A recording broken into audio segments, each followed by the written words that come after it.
The ancient scrolls speak of a universal dream, one that ignites the spirit of every man, the yearning to become a martial master.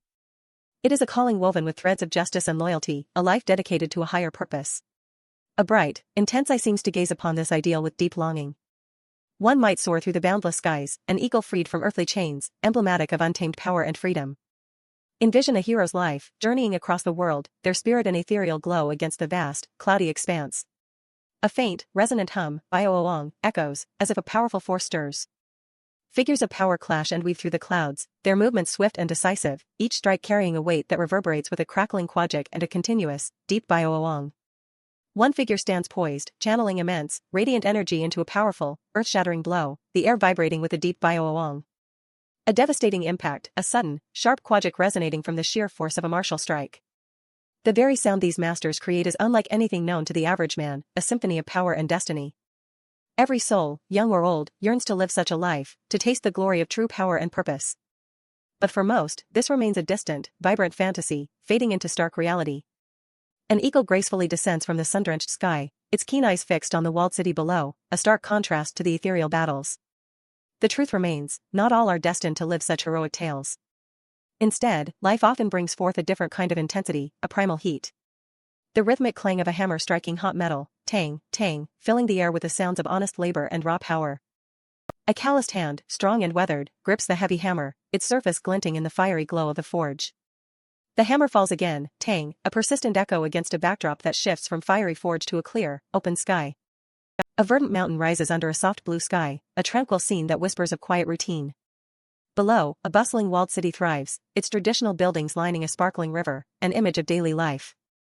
Yet, even here, a blacksmith's powerful form strains over a glowing forge, the hammer's tang echoing, a different kind of master in the making. The repetitive, forceful tang of the hammer carries over the rooftops of the busy city, a constant rhythm of hard work. From above, the city stretches out, a maze of gray rooftops and narrow streets, hinting at countless lives lived within its walls. In a lively street, two boys enthusiastically mimic a fierce duel, one shouting, "Take this!" Lone single strike, as an older man watches with amusement. It's precisely this longing for grand narratives, these aspirations to power and heroism, that fuels youthful imagination. Back at the forge, the raw power of the hammer delivers a resounding quajik to the glowing metal, the heat radiating outwards as smoke plumes into the sky from the distant chimney.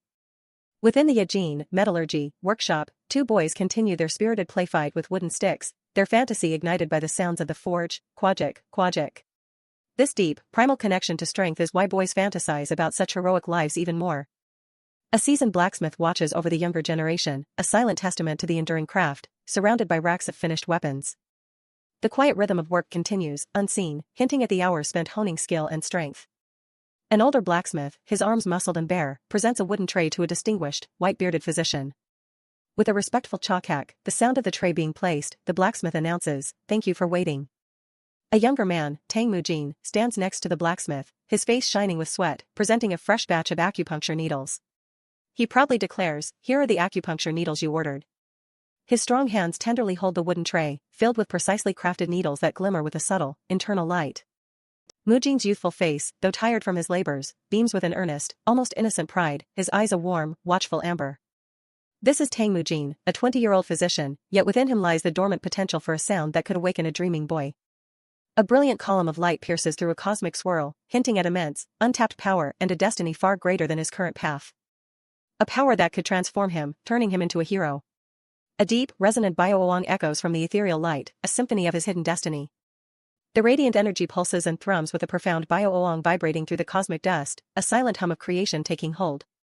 The grand, abstract visions fade, making way for the tangible reality of the past. A grizzled blacksmith, with a wild topknot and a fierce expression, carefully inspects a slender acupuncture needle, its tip glowing faintly. A mischievous twinkle appears in the blacksmith's eyes as he continues to examine the needle, a silent appreciation for its fine craftsmanship. The blacksmith turns to Mujin's father, holding the needle. "You said you're a physician?" he asks, intrigued. Mujin's father, the aged physician, nods gently. "Yes, sir." The blacksmith, now grinning broadly, exclaims, "Become my disciple." Young Mujin, looking on, is taken aback, a bead of sweat trickling down his face as he processes the unexpected declaration. The blacksmith's words hang in the air, stirring the youthful physician's core. Ethereal figures of martial artists continue to dance in the periphery of the mind, a silent chorus to Mujin's inner turmoil. Mujin ponders, "Huh?" His confusion mirrors the fluttering butterflies and soaring birds, a world of unexpected shifts. That day, amidst a field of green and the gentle flight of a butterfly, a crucial turning point began. Mujin heard something, a whisper of destiny that swept over the walled city, altering the course of his path. The sound of his life changing, shifting irrevocably from the mundane to the extraordinary. Tang Moonjan, story and art by Song Uisiep, original by J. Herb. Chapter 1. A quiet rustle, sock, gently ushers us back in time, to a few months prior. The soft murmur of wind, sock, greets the dawn, for a physician's morning is generally quiet. Birds flutter over serene courtyards, reflecting the peace of the early hours. A bird takes flight over the meticulously kept grounds of a traditional medical clinic, nestled beside a tranquil canal. It's a life of diligent study, copying medical scrolls long before the morning rooster crows. On his desk, amidst the medical texts and writing implements, small sketches of fighting figures reveal Mujin's secret aspirations. Then come the morning duties, preparing medicines and meticulously sweeping the clinic's courtyard. The broom sweeps rhythmically, suek, clearing fallen leaves, a humble task performed with quiet dedication. His father's gentle voice calls out, "Mujin, come eat breakfast," as he skillfully tests an acupuncture needle with a precise payajok sound. Mujin, with a playful spirit, imagines himself performing acupuncture, calling out points like 100 meetings point, center chest point, haha, and armpit point. Swish as he prepares for the day's patients. Outside, the city awakens under a glorious sunrise, the mountains bathed in soft light, promising another day of the same rhythm. It is a quiet life, one that repeats itself day after day. He sometimes imagines the feeling of a needle, thinking, it'll sting. A young boy cries out, ahhh, as Mujin's father administers acupuncture. The boy's mother asks, oh ho, how is it? Does it still hurt? And the boy, now amazed, declares, whoa, it didn't hurt at all, Mom. Mujin's father, with a serene smile, tends to his patients, his gentle touch bringing comfort and healing. To reward his young patient, Mujin's father offers a small treat, saying, here's a treat for receiving the treatment so well. His face radiates warmth and kindness. Patients, young and old, gather around the kind physician, their faces showing trust and relief. Mujin observes his father, a figure of calm focus and gentle expertise. It is this profound quietude, this silent dedication, that forged his father's extraordinary skills. Mujin thinks, his acupuncture skills are amazing. A look of awe on his face as he gazes at his father. He's as gentle as a butterfly landing on your skin, Mujin muses. He wonders, someday, will I also? His aspiration to reach his father's level is clear. Mujin calls out, Father. He promises, I'll be back with the herbs, and silently ponders, be a physician on his level? With a determination in his step, Mujin dashes out of the clinic, leaving the tranquil courtyard behind. The vibrant city calls, a contrast to the clinic's quiet, under a brilliant blue sky. He runs across a bridge, through the bustling streets of the walled city, weaving past vendors and pedestrians. An old woman playfully asks Mujin, are you taking your medicine, mister? He responds with a cheerful, oh ho, of course, gesturing lightheartedly. Another passerby, a burly man, calls out, Mujin, have some meat, holding up a slab of meat, to Mujin's delighted surprise. Calls of Mujin. Mujin echo through the streets from various acquaintances, a testament to his friendly nature. He happily waves back, navigating the busy crowd with a wide smile. A group of stern-looking military attendants marches nearby, unnoticed. Suddenly, with a jarring quang, Mujin collides forcefully with one of the military attendants, his head snapping back in pain. OW, he cries out, dazed. From his low vantage point, he sees the military attendant looking down on him with disdain, muttering, what's this in the middle of the road? The attendant's eyes glow with an angry red light, his face contorted in a snarl, a low growl, cook, and a grinding yuduk of teeth signaling his fury. The attendant flexes, a menacing yuduk from his tightening muscles, as he prepares to lash out. HEY, the attendant bellows, are you walking with your eyes closed? Mujin, still on the ground, humbly replies, oh. I apologize, sir. Mujin reiterates, that was my mistake. He starts to add, but sometimes, perhaps hoping to explain. But the attendant cuts him off, his face twisted into a cruel grin, teeth clenched with a yuduk. Yeah? Then I guess someone might need to teach you a lesson, right? The man's sinister smile fills the frame, foreshadowing the violence to come. Huh. Mujin barely registers the blow before a thunderous wham echoes through the street. The impact ripples through the bustling street, a blinding flash of light as the force of the blow sends shockwaves through the air. Despite the harsh reality, a quiet thought persists in Mujin's mind, I still dream of being a hero. Seeking solace, Mujin makes his way to a secluded hut in the vibrant green forest. The small, rustic dwelling, nestled deep within the sun-dappled woods, offers a quiet refuge. Inside, his friend Zhang Guak bursts into uproarious laughter, ha ha ha ha ha, the sound punctuated by a mocking puduk as Mujin glares, a fresh bruise swelling around his eye. Guak, a 20-year-old herb gatherer, continues to tease Mujin. I can't believe you got beat up. Ha ha ha. With a light kick, Guak adds, you should have asked him to hit you in the other eye as well so the color would match. Mujin retorts, I think someone might need to teach you a lesson. Guak, quickly changing his tune, bows low. Oh sir, please forgive me just this once, he chuckles mischievously, cook. Guak, still relentless, leans in, playfully threatening, so what's the deal? Want me to give you another black eye? You can pretend you're dressed up as a panda, haha. Mujin fumes, trembling with suppressed anger, budul. Guak giggles, hee, as Mujin finally snaps, delivering a retaliatory peek right to his friend's face. A sharp quaduduk sound.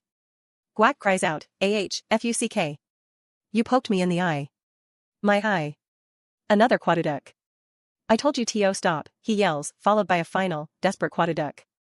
The sounds of their struggle, quaduduk, echo from the small hut, startling the birds outside. After a rapid flurry of activity, Papit, the two friends are left panting, on the floor. Guak calls out, Mujin. Both exhausted and disheveled, they exchange gasps, Hup. Guak finally asks, what? Aren't you hungry? Mujin replies, I am. Guak then asks conspiratorially, want something good? Mujin eagerly agrees, for sure. With a flourish, Guak reveals a vibrant, glowing red mushroom adorned with delicate blue butterfly patterns. Mujin looks on, utterly perplexed, indicated by his puzzled expression. A mushroom? Mujin asks, surprised and a little wary. Mujin, surrounded by an aura of anger, yells, are you still messing with me? You really need to know when to stop, Guak quickly interjects, no. This is actually really expensive. Guak explains, eyes gleaming, it's a mushroom that'll let you experience special kinds of dreams. Mujin's expression shifts to curiosity. Special kinds of dreams? Guak replies with a knowing smirk, indeed. Guak gestures emphatically with the mushroom. This mushroom. Mujin, captivated, impulsively takes a bite, a hasty kolkiok sound escaping him. Guak continues, oblivious, could let you become the king of kings or an ascended sage. Guak, beaming, recounts, last time, I dreamed of being a pinnacle realm martial artist. Mujin's eyes widen in astonished realization. Pinnacle realm? Mujin exclaims. Guak boasts, I handled over 100 Xinqiang sect martial artists in my dream, and I could feel the sensations so well. Mujin, impressed, lets out a soft kaya. Guak adds with a knowing oh-ho, and this mushroom's poison doesn't cause any harm to the body. Mujin's Adam's apple bobs with a visible gulp, as he swallows the rest of the mushroom. A sudden, disoriented cry of escapes Mujin's lips. Guak stares in horror, dude. You can't eat the whole thing. But Mujin, already feeling the effects, just smiles languidly, what's wrong? A small, glowing butterfly flutters near his face. Lost in a blissful hallucination, Mujin thinks, if a single bite will have you experience a pinnacle realm martial artist, body and sword are one. Legendary swords appear, swirling around him. Mujin sees himself as a powerful swordsman, an aura of confidence around him. He declares internally, I am my sword and my sword is me. I could undoubtedly become the master of swords. The lingering sapsarurium of the mushroom settles on his tongue. Guak mutters, idiot. As Mujin, still grinning wildly, points skyward, words like Qingqing swirling around him. Guak frets, thinking, the mushroom's effects shouldn't have kicked in this quick. He then dramatically throws his hands up, whatever. It's your body, so I'm not responsible if anything goes wrong. Mujin, still in his altered state, gives a weak cough, Kuliak. He then points at Guak, dude, you know I'm a physician. With a smug expression and a thumbs up, Mujin confidently states, I know about things just by looking at them. Guak snaps back, no you don't, retard. He then adds, anyway, the effects should. Guak finishes, hit soon, so let's wait. He looks at Mujin with concern. Mujin, in his hallucinatory state, thinks, dude. Mujin gives another sly, knowing grin, a hint of drool, bijek, as he repeats, you know I'm a physician. The world around him begins to shift, colors deepening, shapes distorting as the mushroom's potent effects take full hold. Guak watches, bewildered, as Mujin's words echo, disjointed and distorted, dude, you know I'm a physician. Mujin's distorted utterances repeat, images of his confident grin multiplying, swirling around Guak, dude, you know a physician, dude, you know a physician. The fragmented images of Mujin's face, smiling mischievously, scatter like falling leaves, while the words, hey, I'm a physician, aren't I? Aren't I? Echo ominously. The butterflies turn to embers, swirling and dancing in a fiery, otherworldly void. A single, ancient hammer, glowing with intense heat, rises from a molten, rocky landscape, surrounded by countless other weapons. The ttak of the hammer striking, the sound echoing across a vast, fiery expanse of magma and scattered weapons. A figure, tall and strong, stands amidst the fiery chaos, a powerful aura emanating from them, holding a glowing object aloft. This is Mujin, embodying the legendary blacksmith Oyezi.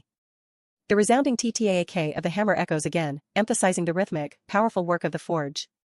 A close-up on the hammer reveals the name Oyezi engraved upon its head, signifying the legendary craftsman Mujin now believes himself to be. Sweat gleams on Oyezi's powerful arm, a testament to the immense heat and exertion of his craft. Oyezi feels the heat not as pain, but as a caress. Embers tickle my skin like butterflies, he thinks, a hammer poised mid-swing.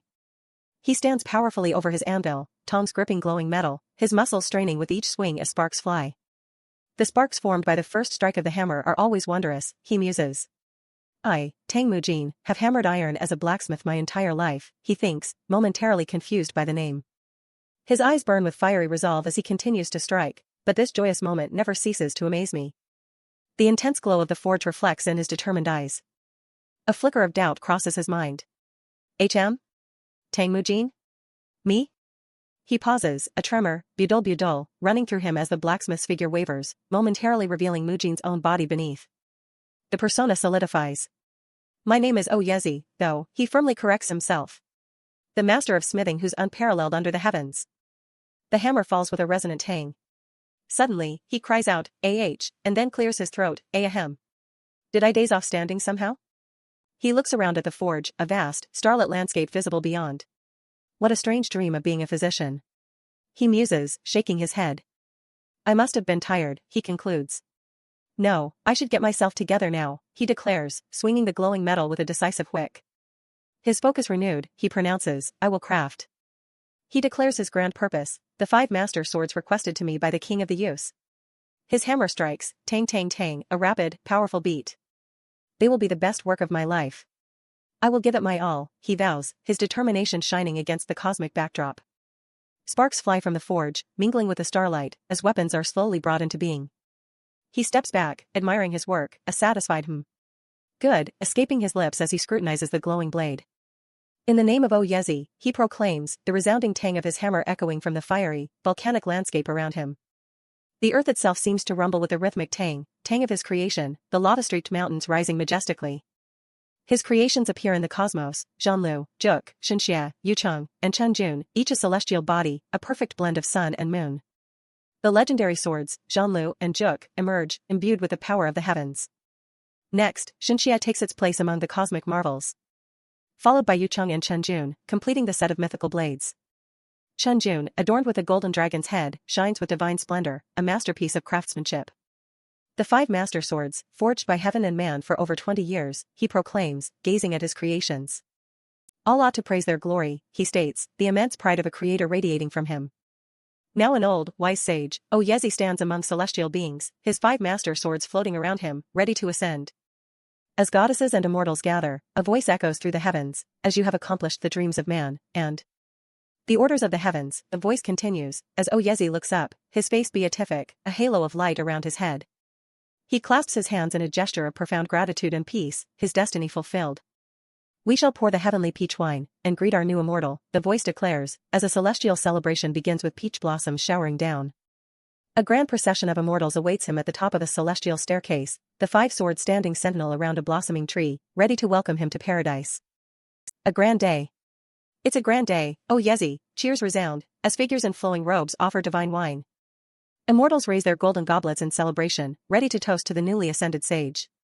2 graceful attendants present a ceremonial goblet on a floating table, surrounded by the mythical swords, under a clear blue sky. Oyezi, serene and radiant, stands amidst his creations, a symbol of ultimate achievement. The day has arrived. Surrounded by countless hands raising goblets filled with celestial wine, the chorus proclaims, you've reached paradise. A cascade of peach blossoms falls, jar Uruk, as the divine wine is poured. Suddenly, one of the attendants cries out, as if startled, jostling the ceremonial table. The precious wine spills, a golden liquid cascading with a soft chwar Uruk. The illusion shatters.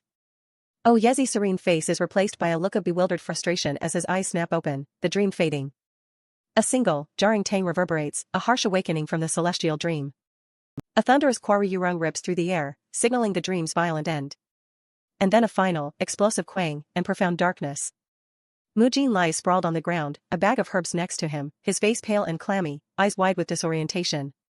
He overhears a military attendant, the same man who assaulted him earlier, storming out of his clinic, shouting, "I thought you said he was the best physician in Chengdu." The attendant adds a scornful chat. Mujin, still dazed, registers the words, a silent ellipsis hanging over his confused face. The attendant scoffs, humph, glaring at the sign that reads Tang family. He rants, "I trusted the attendant of the governor's recommendation," his voice laced with venom, punctuated by gasps, hic, hic. The attendant's fury escalates, "But I will ensure that such a novice physician, who cannot even perform acupuncture properly, is forced into retirement." With a final huff, hic, the attendant stomps away, his footsteps heavy and resentful, "Tiabeek, Tiabeek, Tiabeek." Mujin's vision clears just enough to see the attendant retreating into the distance, his own head throbbing as Guak rushes over. Guak, looking exasperated, comments to Mujin, "He really is an asshole, just like most government officials." The golden light of dusk bathes the clinic in a warm, yet unsettling glow. Mujin clutches his head, groaning, "Guak, what happened just now? I swear I simply..." He whispers, "My head hurts so much." Guak stares at him incredulously. "Just now? Can't you see the sun is setting already, man?" Guak explains, gesturing wildly, "You kept murmuring some nonsense, high on the mushroom, and then you suddenly said you needed to return back to the clinic, bringing you with me." Guak throws his hands up in exasperation, "I should have expected this when you ate that whole thing." He then mocks Mujin's ramblings, acting out, "I am O Yezi, I will transcend with smithing, who besides me shall forge the 5 great swords?" "It's a miracle that we were able to arrive back at your place without issues," Guak sighs, then claps his hands together, "Anyway. That's over now." Guak, with a quick whistle, Palilri, urgently warns Mujin, "Don't tell the physician that I gave you the shroom." Mujin nods weakly, "Why yeah." He manages a small, dazed, "Thanks." Guak, relieved, walks away muttering, "Man, that idiot Mujin, still suffering," presses his temples, "Anyway. Ugh, my head." He looks up at the clinic sign, Tang family, and wonders, was that really a dream? The setting sun casts long shadows over the entrance to the Tang family clinic. A red glow emanates from within the clinic, suggesting a quiet drama unfolding inside. Mujin enters, holding a single, slim acupuncture needle, a drop of blood on its tip, saying, "I'm back, father." He looks towards his father, seated calmly, and apologizes, "Sorry for being late. I went to get the herbs." Mujin explains, then notices his father's puzzled expression. "Father?" he asks, as his father hums thoughtfully, "Hyung." Mujin grows concerned and calls out, "Father." His father looks up, a slight smile on his face, holding an acupuncture needle. "Ah, Mujin, you're back." "Yes, but who was that man who left just now?" Mujin asks, but a sudden jolt, Jirit, ripples through his mind as he looks at the needle his father holds. Mujin's eyes widen as an intense purple energy sparks from the needle his father holds, pulsating with unseen power. The purple energy intensifies, Jirit, engulfing him in a cacophony of distorted images, the legendary swords, O Yezi, and other martial masters. The overwhelming sensations assault him, Jirit, and he cries out, "Ughhhhh," clutching his head in pain. He gasps, "I feel a strong headache, as if my head is trembling." He tries to decipher the chaotic feelings. There's also this other feeling between the waves of pain. What is this emotion? Frustration? At what? His father asks, concerned, "Mujin? What's wrong? Does your head hurt?" Mujin, still reeling, dismisses it, "It's nothing." The energy from the needle, Jirit, continues to pulse as Mujin recalls the attendant. "The man just now." His father explains, "He's the military attendant to the governor, but he says my acupuncture is too painful.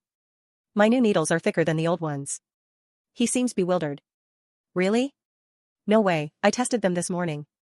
His father stops, a realization dawning. "Let's see." He begins searching. "Where are my old needles?" He finds them and presents both, saying, "Take a look." The old needle is thin and delicate, while the new one is noticeably thicker. His father continues, "I got the new needles 2 weeks ago as my previous ones had bent." Mujin's face twists in distress, his eyes glowing with an eerie blue light as he stares at the needles. "I hear something strange coming from the needles." He clutches his head again, bewildered. "I didn't hear anything like that this morning." His father looks on, confused. "Mujin, what's wrong?" his father asks. Mujin is overwhelmed, feeling this uncontrollable frustration. Frustrated. Mujin tries to dismiss it, "I'm fine." His father, holding the 2 needles, concludes, "Headaches and chills. You must have caught a cold." A chaotic, high-pitched ringing, tiralilri, assaults Mujin. He screams internally, it's too noisy. His father, oblivious to Mujin's internal struggle, says, let me brew some medicine for you as a painful quadjik from the needles intensifies for Mujin. The soft clink of the needles against each other echoes, but to Mujin, it's a grating noise. From above, the peaceful clinic courtyard seems calm, a stark contrast to the turmoil within Mujin. The sound that awakens heroes, the narration states.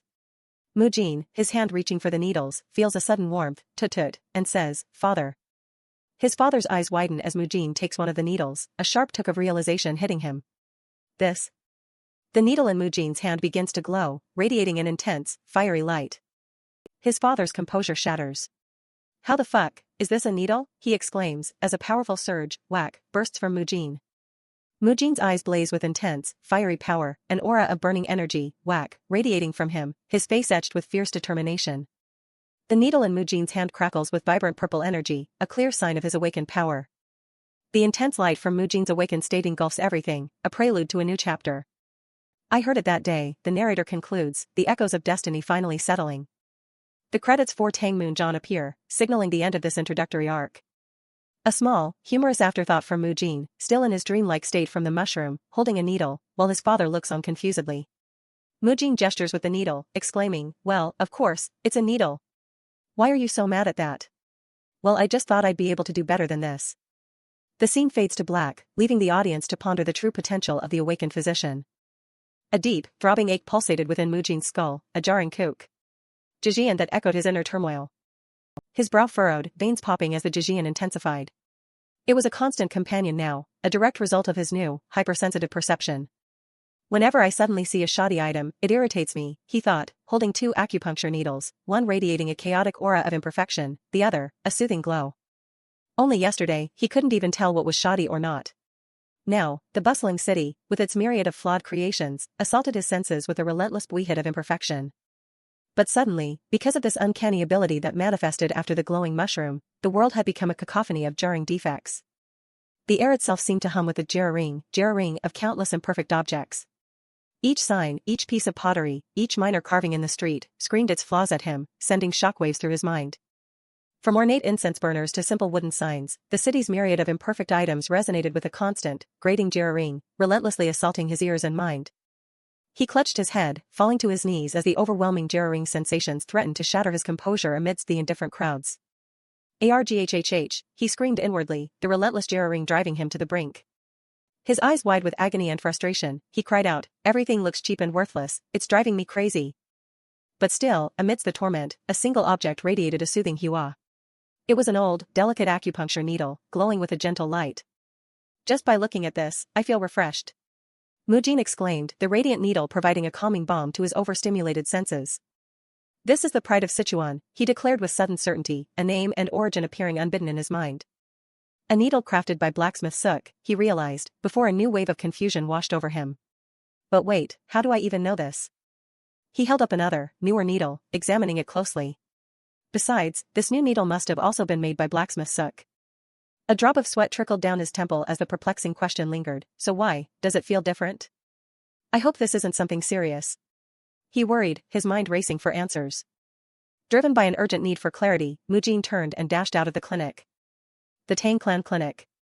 Chapter 2. He knew exactly where he needed to go, the local forge, its tall chimney billowing thick, dark smoke into the clear blue sky. The sign above read forging, marking his destination. From above, the forge appeared as a hive of industry, its chimney a beacon of fiery activity in the otherwise tranquil city. Inside, weapons gleamed and shimmered with a captivating bionjik, drawing Mujin's gaze. One particular blade shone with an inner light, radiating a powerful bionjik. This is it. Mujin thought, a sense of rightness washing over him. His face lit up with pure, unadulterated excitement, a wide grin spreading across his lips. The instant I hold it, all my irritation disappears, he mused, marveling at the blade.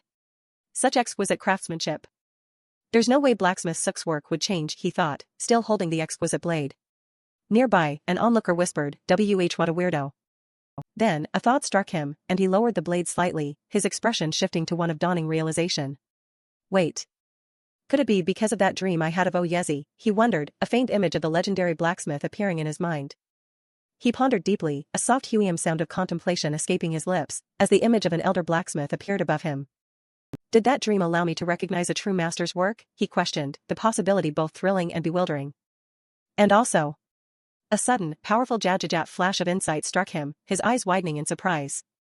He saw visions of an elder blacksmith Suk, robust and wise, holding a glowing lump of metal. The sound of a hammer striking, Tang, echoed in his mind. Then, the image shifted to a younger blacksmith Suk, enveloped in the heat of the forge, hammering with powerful, rhythmic Tang blows. Somehow, Mujin gasped, a quang of realization striking him. I feel like I can see blacksmith Suk's metalworking at a glance. Could it really be that because of that dream, he pondered, observing his own hands clutching the sword, visions of blacksmiths swirling around him. I've gained insight I didn't have before, he wondered, his gaze fixed on the intricate details of the blade. He scoffed, trying to dismiss the notion. That makes no sense. A dream is just a dream.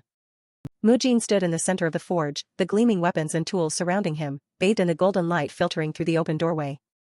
Learning blacksmithing through a dream, he thought, a small figure of doubt laughing maniacally in his mind. That's impossible. Ha ha. Ha ha ha. But a slight grin played on his lips as he considered the implications. If that's true. The pinnacle realm martial artist? The thought sent a jolt of excitement through him, a chill kick of ambition. His eyes narrowed with resolve. I have to confirm this. With newfound determination, Mujin strode forward, his gaze fixed on his goal. His footsteps echoed with purpose as he moved through the bustling streets. I must go to blacksmith Suk himself, and find out what's happened to me, he affirmed silently, the mystery of his new ability driving him. Suddenly, a loud, indignant shout cut through the air. What? Mujin arrived back at the forging workshop, just in time to witness the cause of the commotion. It was blacksmith Suk's son, Suk Jaizong, who looked utterly offended. You don't like this needle? He demanded, holding up a needle with a defiant pikyuk. I may not be as good as my father, Jaizong continued, his voice laced with pride and frustration, but I've been in and out of the forge for 20 years. Suk Jaizong, the blacksmith's son, stood with his arms crossed, his face a mask of indignation. Don't treat me like some amateur, he snapped. Mujin, trying to defuse the tension, replied calmly, I never said you lacked skill, blacksmith Suk. Jaizong cleared his throat, an angry ahem. Ahem, as he tried to compose himself, still glaring at Mujin. Mujin, ever observant, deduced, so the elder blacksmith Suk has retired? That's unfortunate, Mujin sighed, glancing around at the few weapons that still possessed a refreshing glow. He concluded, no wonder there are only a few refreshing works left. Then, this new needle must have been crafted by him. Mujin let out a sympathetic ha, understanding Jaizong's plight. Jaizong's frustration boiled over. I know it's hard to live up to my father. But now even the clinic's people dare to belittle me. He challenged Mujin, gesturing grandly to the array of weapons. Well then, with your sharp eye, why don't you try finding my father's works among these? Let's see if you can. Jaizong clenched his fist, a desperate plea hidden beneath his bravado. Teach me about what I'm lacking as compared to my father. He smirked, confident in Mujin's failure. Surely you won't even know the difference. With a swift geol-seek, Mujin plucked a sword from the display, his movements precise and confident. Jaizong's eyes widened. The air crackled with surprise as Mujin effortlessly continued, picking out more of the elder blacksmith Suk's pieces with unerring accuracy. What? In an instant, he picked out my father's work. Jaizong stammered, utterly stunned. The difference is really that big, he wondered aloud, unable to believe what he was seeing. He knew his father's work was subtle. Most people overlook them because of their simple designs. He murmured, a pikyuk of disbelief still catching in his throat. Jaizong cleared his throat awkwardly. Ahem, Yuve got an impressive eye, indeed. Mujin thought, humph. He must have planned to mock me if I had failed. Mujin's thoughts drifted, recalling Jaizong's initial condescension. Huh. I knew you wouldn't be able to find them, he must have thought. But instead, he honestly admitted it. Thanks to him, I'm convinced. That dream wasn't just a dream. Mujin realized, the truth solidifying. Jaizong began, at first I thought you were just a picky customer. Jaizong finished, looking at Mujin with a new, questioning gaze. Mujin looked back, equally surprised at Jaizong's honesty, floating above his head. I get why you didn't like the needle I made, Jaizong admitted, a hint of humility in his voice.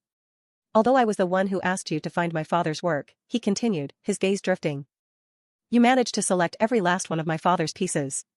He marveled, a deep respect growing in his eyes. Jaizong looked at Mujin, who stood calmly amidst the display, and conceded, your eye may even surpass mine.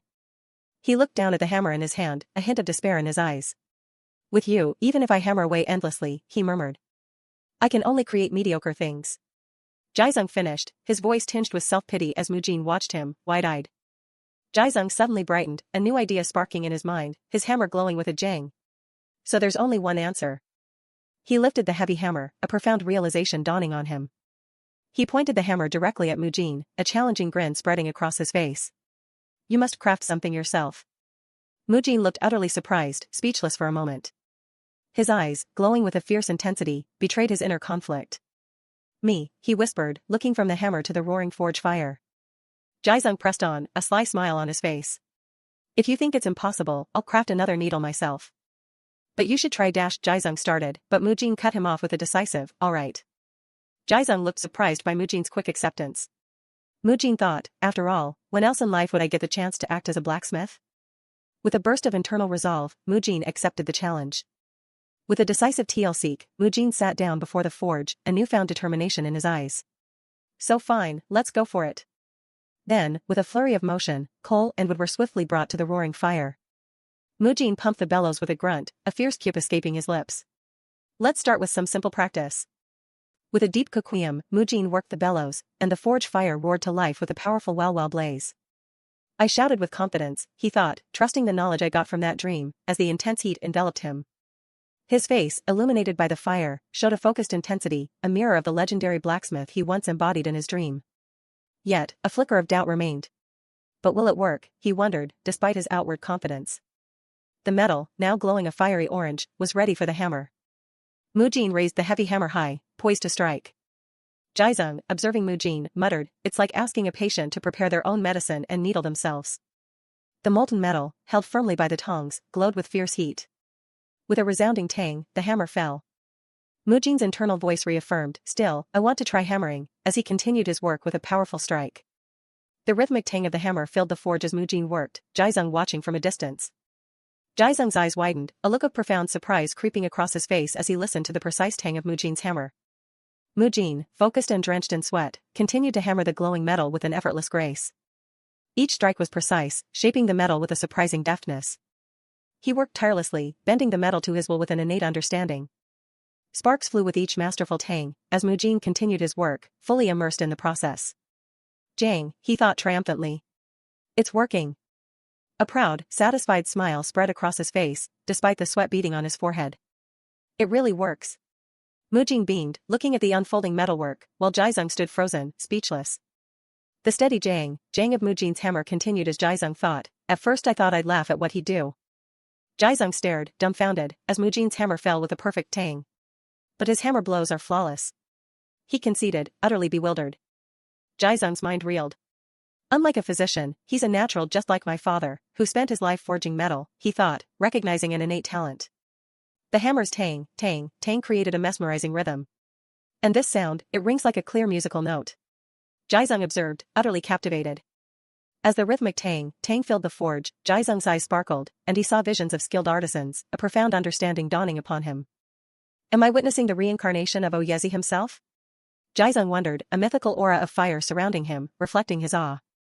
He looked at Mujin, silhouetted against the forge's fierce flames. Is this simply talent?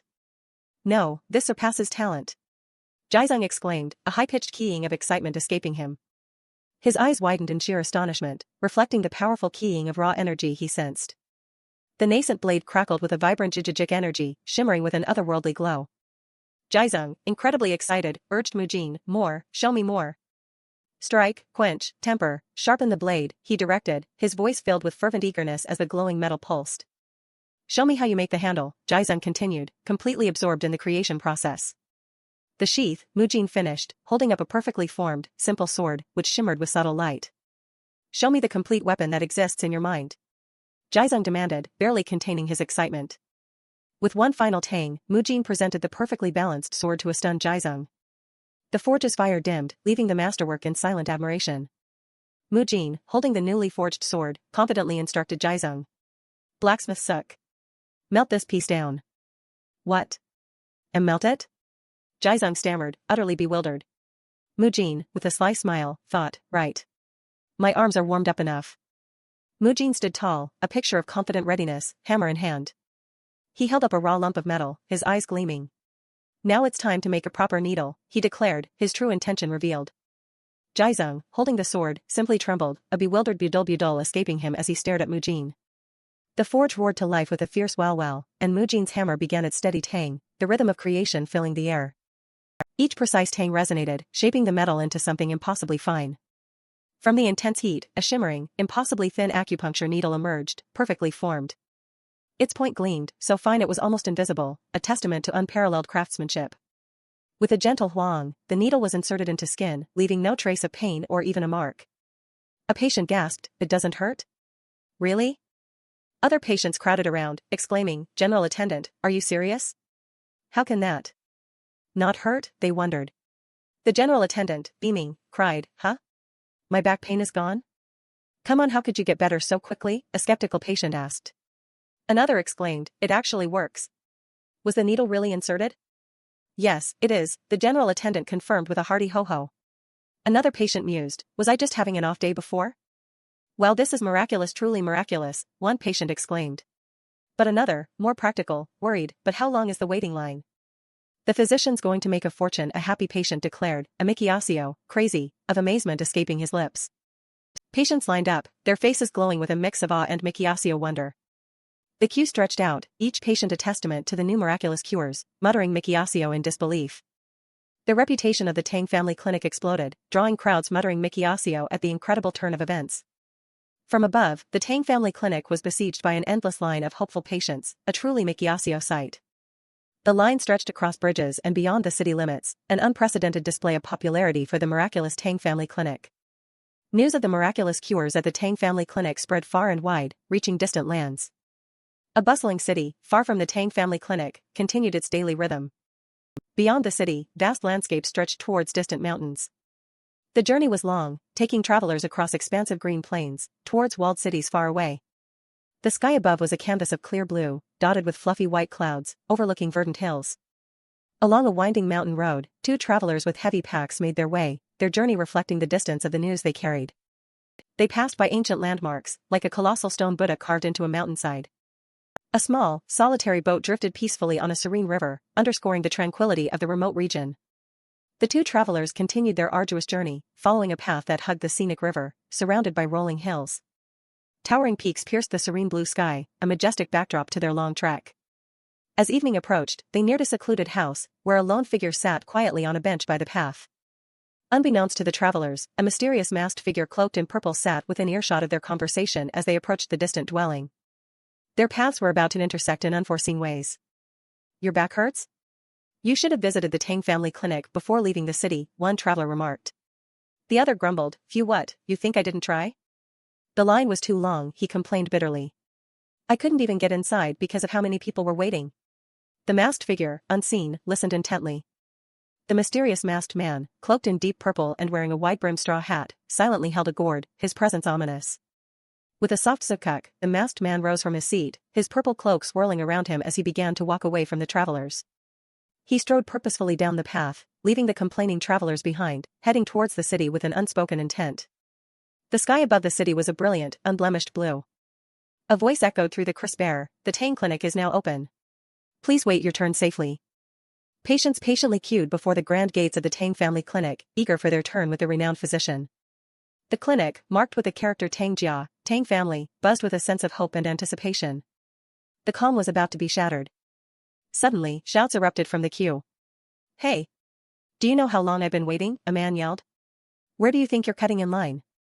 Another patient confronted the masked figure, who had cut directly to the front. "Huh? And you ignore me when I'm talking?" The masked figure radiated a chilling red aura, his voice dropping to a menacing tone. "Do you know who I am?" A cold shock seemed to emanate from him. The crowd gasped, their faces etched with shock and fear as the red energy pulsed around the masked figure. Inside, Mujin looked up, sensing the commotion. "Huh? What's this commotion?" he wondered, his attention drawn to the clinic entrance. With a sharp geol-seek, the masked figure drew his blade, its steel glinting menacingly. The blade shimmered with an unsettling precision, its edge honed to a deadly point, ready to strike.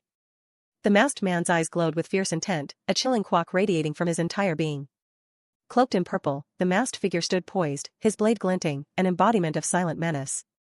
The masked figure struck, and the man who had dared to confront him collapsed to the ground, a victim of the sudden, brutal attack. The masked man's lips curled into a cruel smirk, his eyes glowing red with a chilling satisfaction. Mujin watched in horror. A quarrel between martial artists, he thought, his heart pounding. The masked figure, his voice cold and menacing, addressed the horrified onlookers. If you're that eager to know, he began.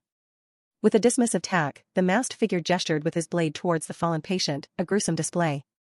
Then let me show you firsthand, he taunted, his words laced with a chilling promise. A spatter of blood painted the ground, a stark reminder of the violent act that had just transpired. Kukwaak, a cry of terror erupted from the crowd.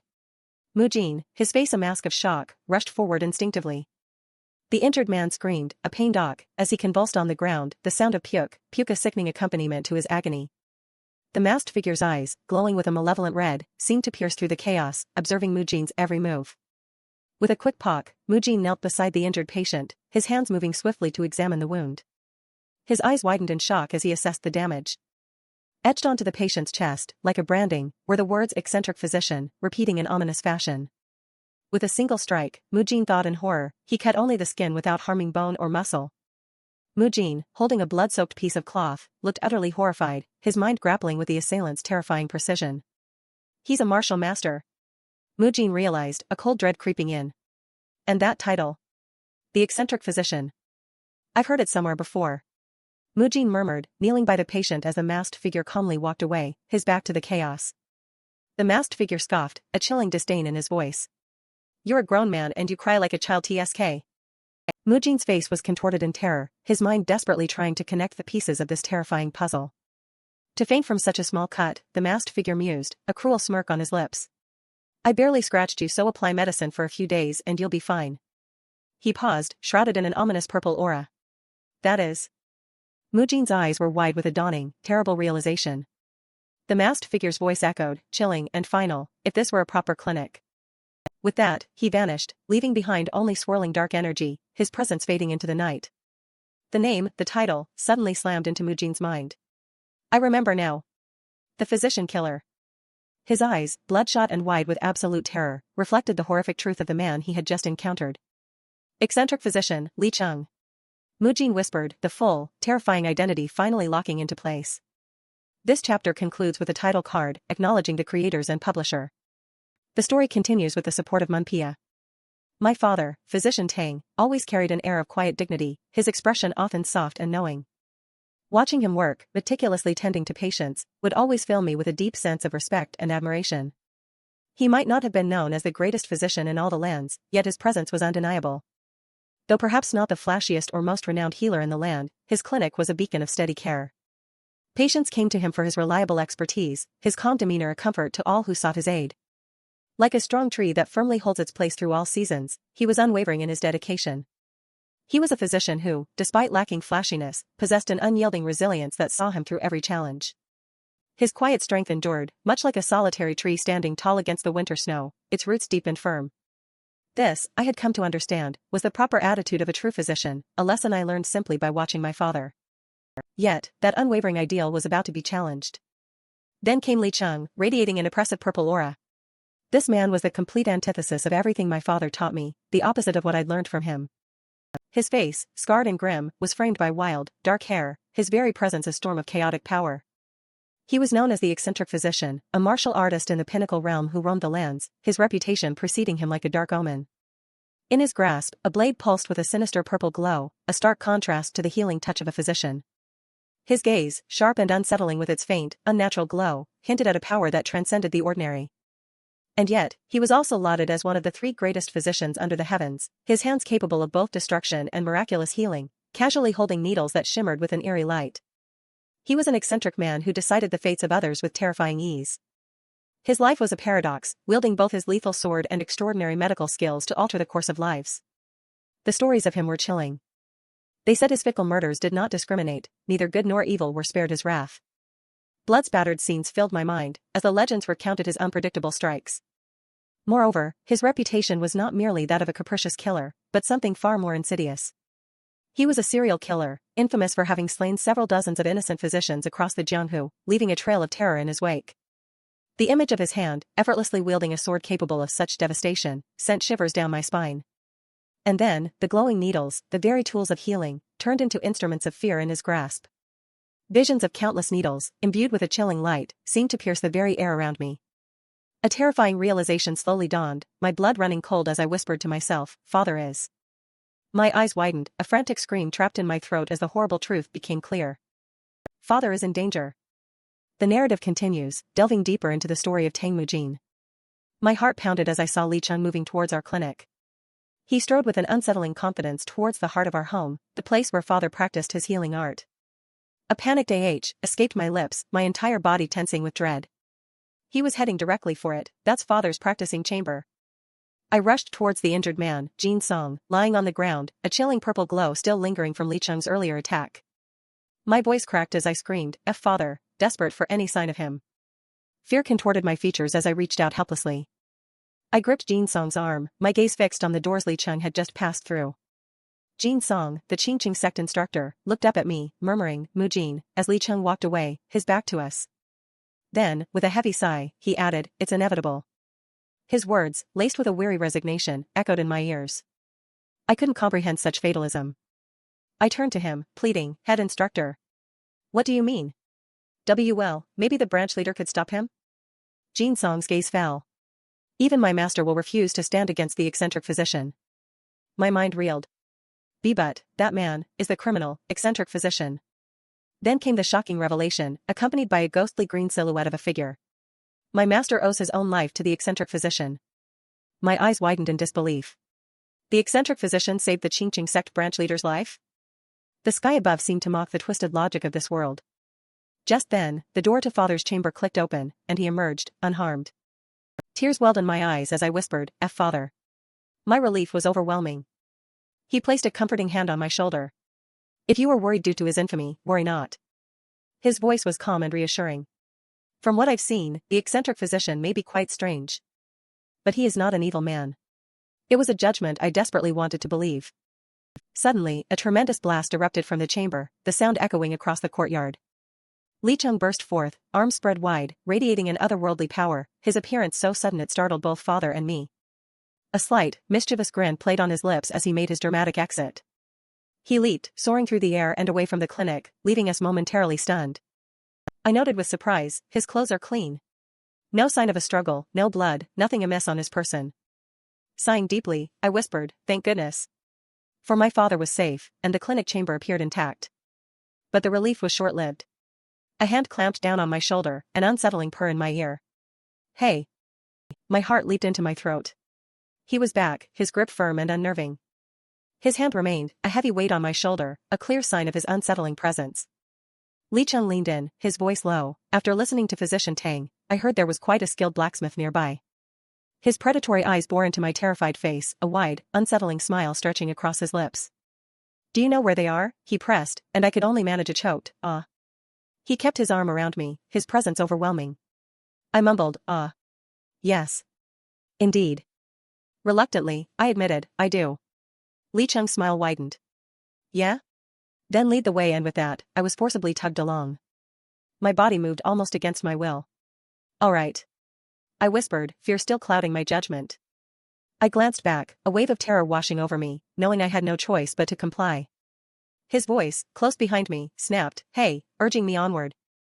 Then, more directly, "Aren't you going to move?" His tone brokered no argument. His eyes narrowed, and that chilling grin returned, a silent threat in his stare. "I'm busy," he added, his impatience clear. Panicked, I shouted, "Why yes, SIR," and scrambled to lead the way, my heart still racing. We hurried through the city, past bustling streets and the familiar waterways that crisscrossed the town. Soon, the telltale smoke plume of Blacksmith Suk's forge came into view. Standing before the forge, Li Cheng began, "So." He pointed at Jaizeng. "You're telling me, this kid made it?" he questioned, assuming Jaizeng was the renowned blacksmith. Jaizeng, looking surprised but pleased, clarified, "Yeah," gesturing towards me. Li Cheng threw his head back and burst into boisterous laughter. "Ha ha ha ha." Both Jaizeng and I exchanged confused glances. His laughter was thunderous and utterly bewildering. He wiped a tear from his eye. "I've heard that all the strangest things in the world occur in Sichuan. To think I'd hear that the son of a physician knows blacksmithing. Ha ha ha." Jaizeng leaned over to me, whispering, "Who's this old man?" I quickly muttered, "A martial artist," still wary of Li Cheng's unpredictable nature. Li Cheng grinned widely, wiping away another tear. "All right. What does it matter who made it? Kehihi. I haven't laughed like this in a while." He then turned to me, holding something shiny in his hand. You said your name was Tang? Make me about 30 acupuncture needles or so. My eyes, along with Jaizung's, widened in shock as he added, here's your payment. He held up a gleaming, radiant gold ingot, catching the light perfectly. My jaw dropped. A gold ingot? All thoughts of danger vanished, replaced by pure, unadulterated avarice. I instantly bowed low, my fear forgotten. Thank you, sir. I beamed. Why don't you get something to eat in the meantime? I'll have them ready before the sun sets. My confidence, fueled by the sight of gold, knew no bounds. Li Cheng's eyebrow twitched, his expression shifting to one of skeptical surprise. Before the sun sets? Today? He pressed. Yes. I affirmed. Not in a few months, he asked, clearly incredulous. Yes. I insisted. He looked unconvinced. Even the most renowned blacksmiths take several months. He doubted my claim. My eyes gleamed with determination. I can do it by today. I declared, ready to prove him wrong. Li Cheng scrutinized me, a hint of suspicion in his gaze as he considered the gold ingot in my hand. It's not a low-quality product, and it's not like you have prepared them already. Yet you're saying they'll be ready by today? But you're a physician's kid. I think you're lying because of your greed. He stated, his voice laced with accusation. Ignoring his taunt, I asserted, I'll start right now. Higher quality than my father's fresh out the furnace. My ambition flared. Don't worry, sir. I insisted. I can really do it. To my surprise, Jaizung chimed in, yes, he really can do it, supporting my audacious claim. I nodded confidently, ready to face the challenge and prove my newfound skills. Li Cheng, his face unreadable, simply watched us. With a soft thud, he sat himself down on a nearby stool, preparing to observe my performance. He cleared his throat. A subtle reminder of his presence, and my momentary lapse of fear came back. My eyes widened. Ah. I forgot how dangerous he was. My greed had made me momentarily forget the threat he posed. He sat there, a silent, menacing judge, watching my every move. His eyes narrowed, a challenge in his intense gaze. Let's see it, he commanded, his voice a low rumble. A chilling smile played on his lips. You better keep your word, he purred, a veiled threat that spurred me into action. All right. I shouted, the sound lost in the growing roar of the forge as I prepared to work. The air crackled with heat as the furnace blazed, its hungry maw devouring the fuel. Explosions of sparks and fire filled the forge, the rhythmic pounding of my hammer beginning to fill the air. I hammered away furiously, each strike sending a shower of glowing fragments into the air, shaping the molten metal with surprising deftness. Li Cheng watched, his expression unreadable, as I poured all my energy into the arduous task. Crafting acupuncture needles was a grueling process that required creating large quantities of wire, each step demanding precision and immense effort. After creating the wire, only the best pieces could be picked out, then meticulously ground down to a fine, impossibly sharp point. It was a task that tested patience and skill. Li Cheng thought to himself, the needles owned by physician Tang were not needles that could simply be explained as a lucky batch. Their quality was far too consistent and exceptional. I'll see it with my own eyes, he resolved, his gaze fixed on my bare-chested form as I worked. Anyway. He mused, noticing my physique. He's got a fairly fit body for a physician. Maybe. A flicker of insight, a slight widening of his eyes, hinted at a new thought forming in his mind.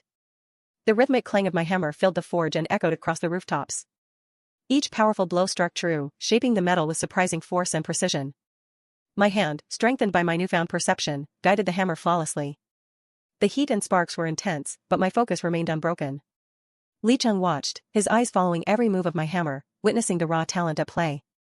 My blows were precise, powerful, transforming the metal into delicate, fine wires. Sweat glistened on my muscular frame as I worked tirelessly, driven by both determination and the desire for gold.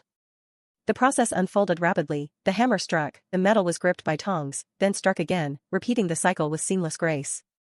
My concentration was absolute, my entire being dedicated to the task at hand, my hammer a blur of motion. Li Cheng's eyes, reflected in the molten metal, observed my work with increasing astonishment. In the reflection of his pupil, a tiny figure hammered away, a clear musical note ringing out with each precise strike, a sound that resonated with true master craftsmanship. Time seemed to fly by as the sun began its descent. Finally, exhausted but triumphant, I announced, "Thank you for waiting." My eyes, weary but proud, looked up.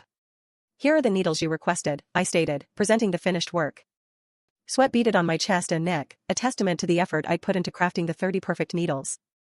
The task, though arduous, was complete. Li Cheng's eyes widened slightly in genuine surprise. Huh, he uttered, clearly taken aback by my speed and skill. A delighted grin spread across his face. You want me to become your disciple? He quipped, a playful challenge in his tone. He casually tossed the gold ingot in his hand, as if its immense value meant nothing to him. My mind raced, bewildered by his words.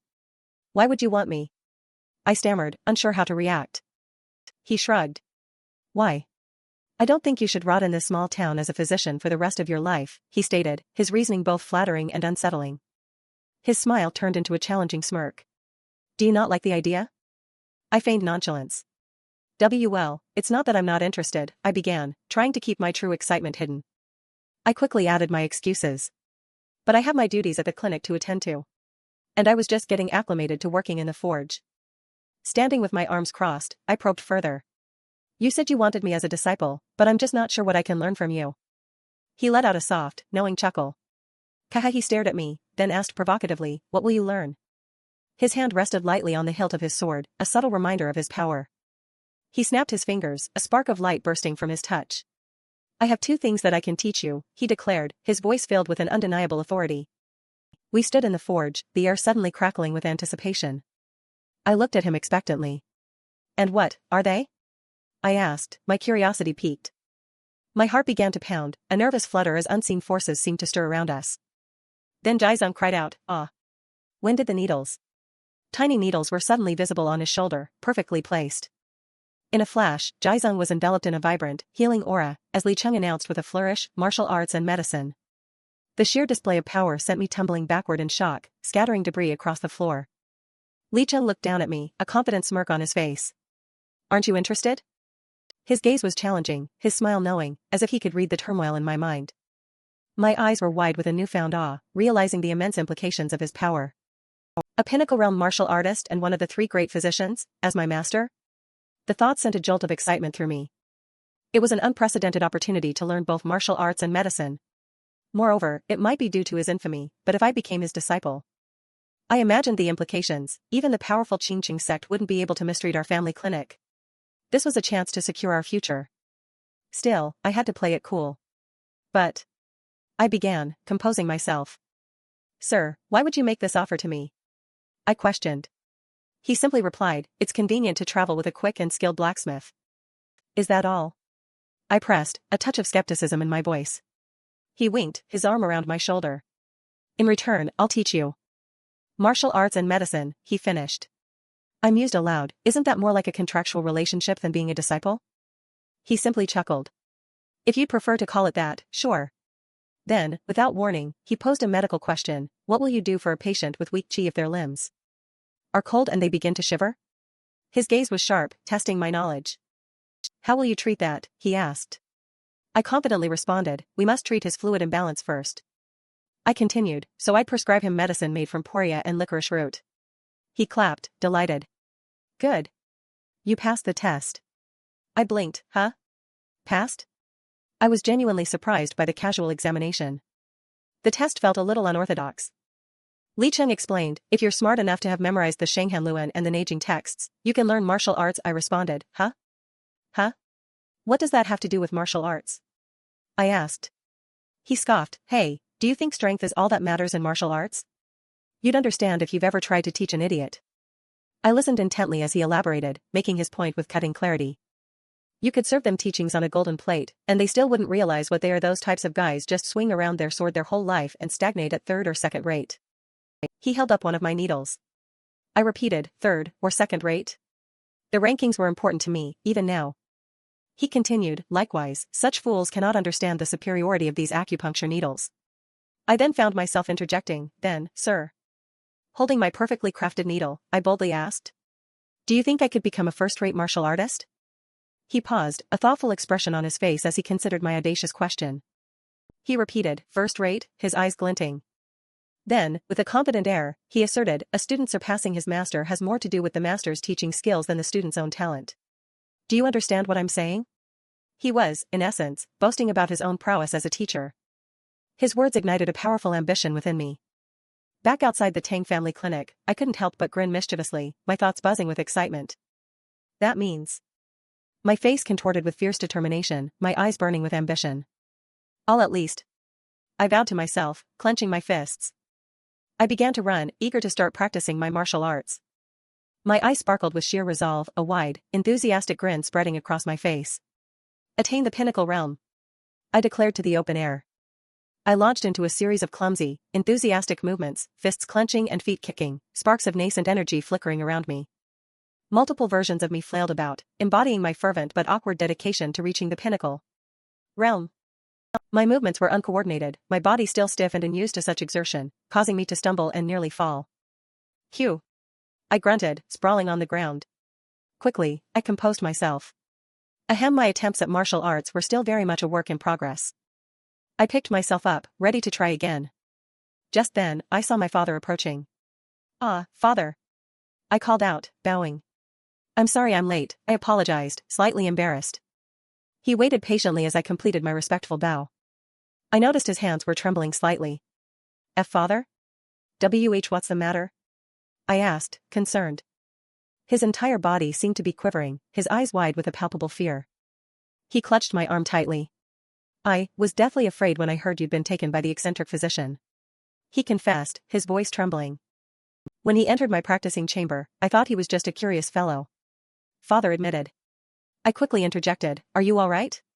He nodded. Yes. He was not as dangerous as the rumors claim, I reassured him, echoing his earlier sentiment. As we walked, Father continued, yes. Jinsung assured me that was the case as well. It's good to see that you're safe. Although, I thought you were leading him to the blacksmith. What took you so long? I hesitated. Oh, well. Then I blurted out, he wants me to become his disciple. Father's eyes widened in utter shock, his face frozen in disbelief. I have until tomorrow night to decide.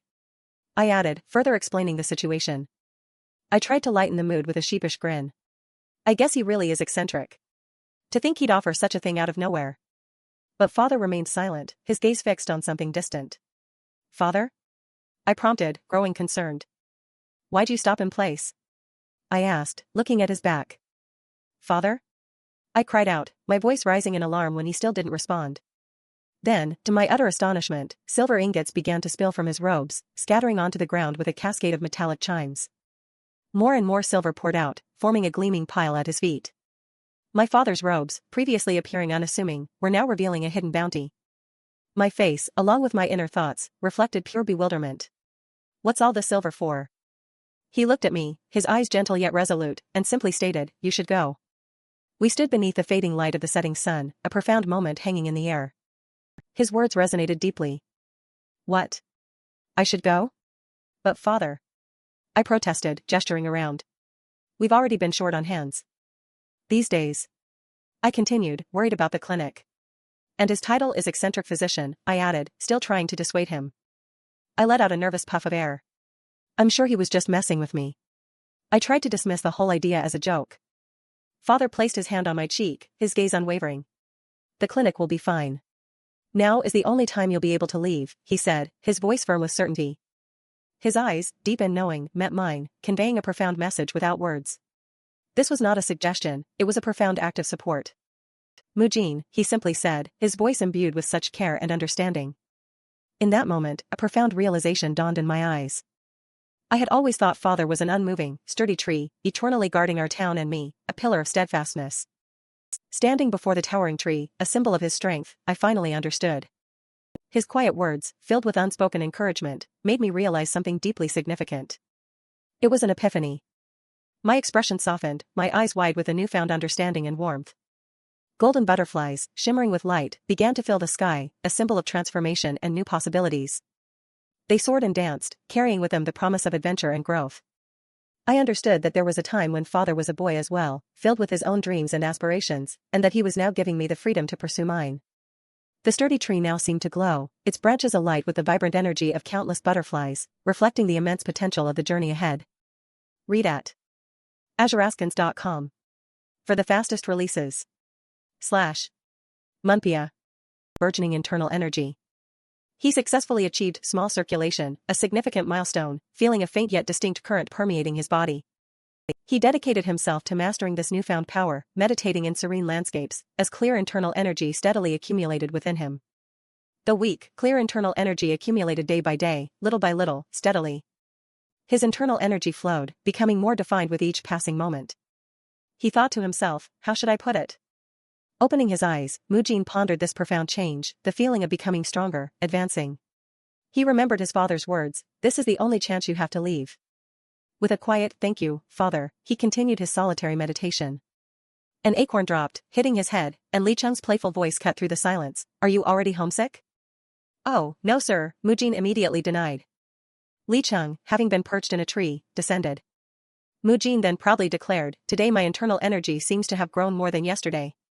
Li Cheng, descending from the tree with a faint purple aura, responded with a jovial, ho-ho interesting times. Mujin boasted, as you said, sir, I must have talent. Li Cheng raised an eyebrow, talent?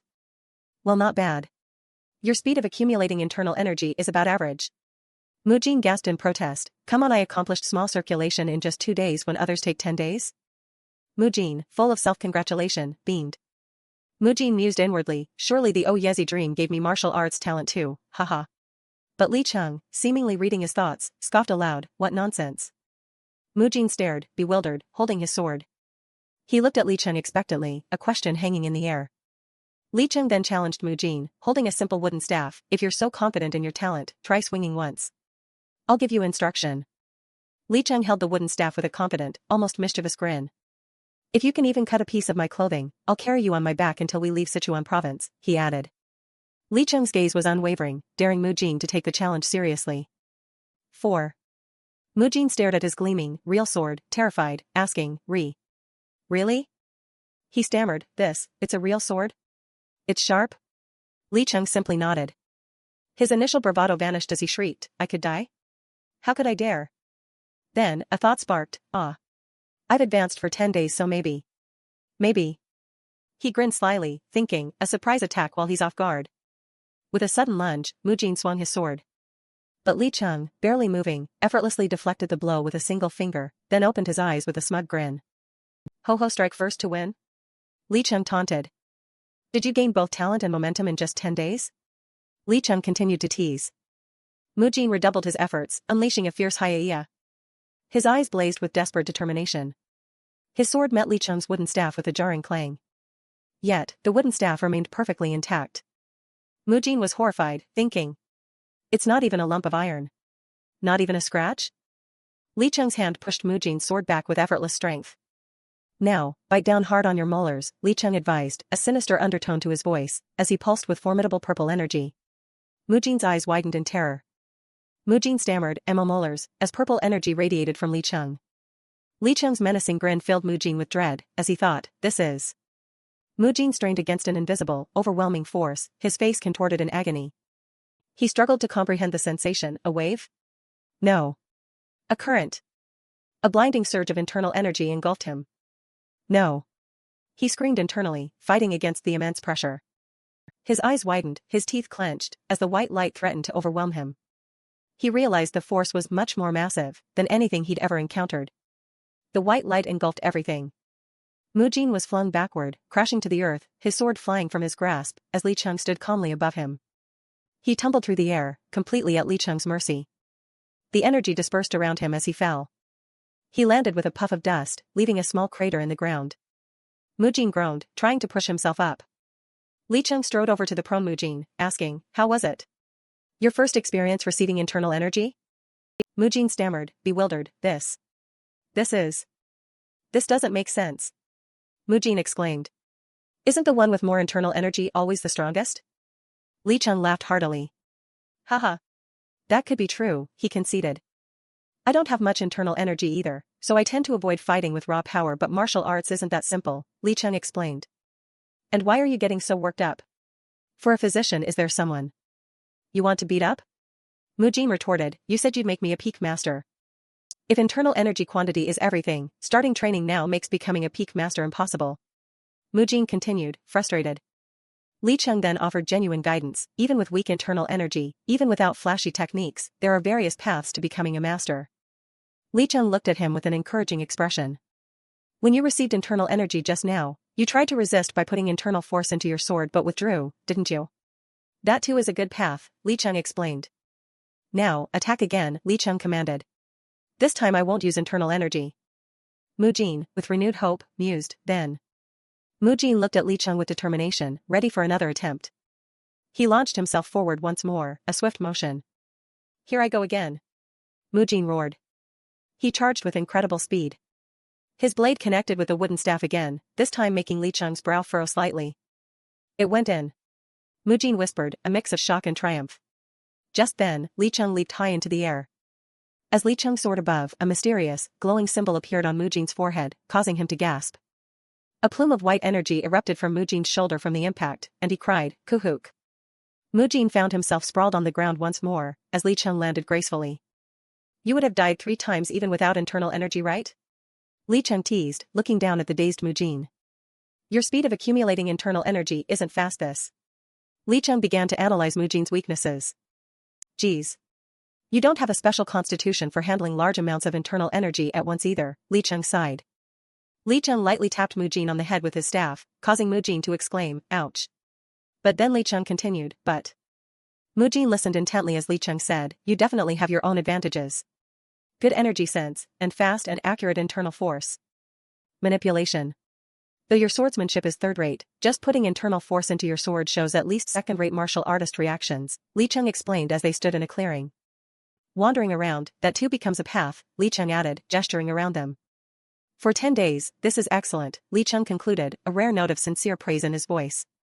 Li Cheng wore a satisfied, almost proud, expression.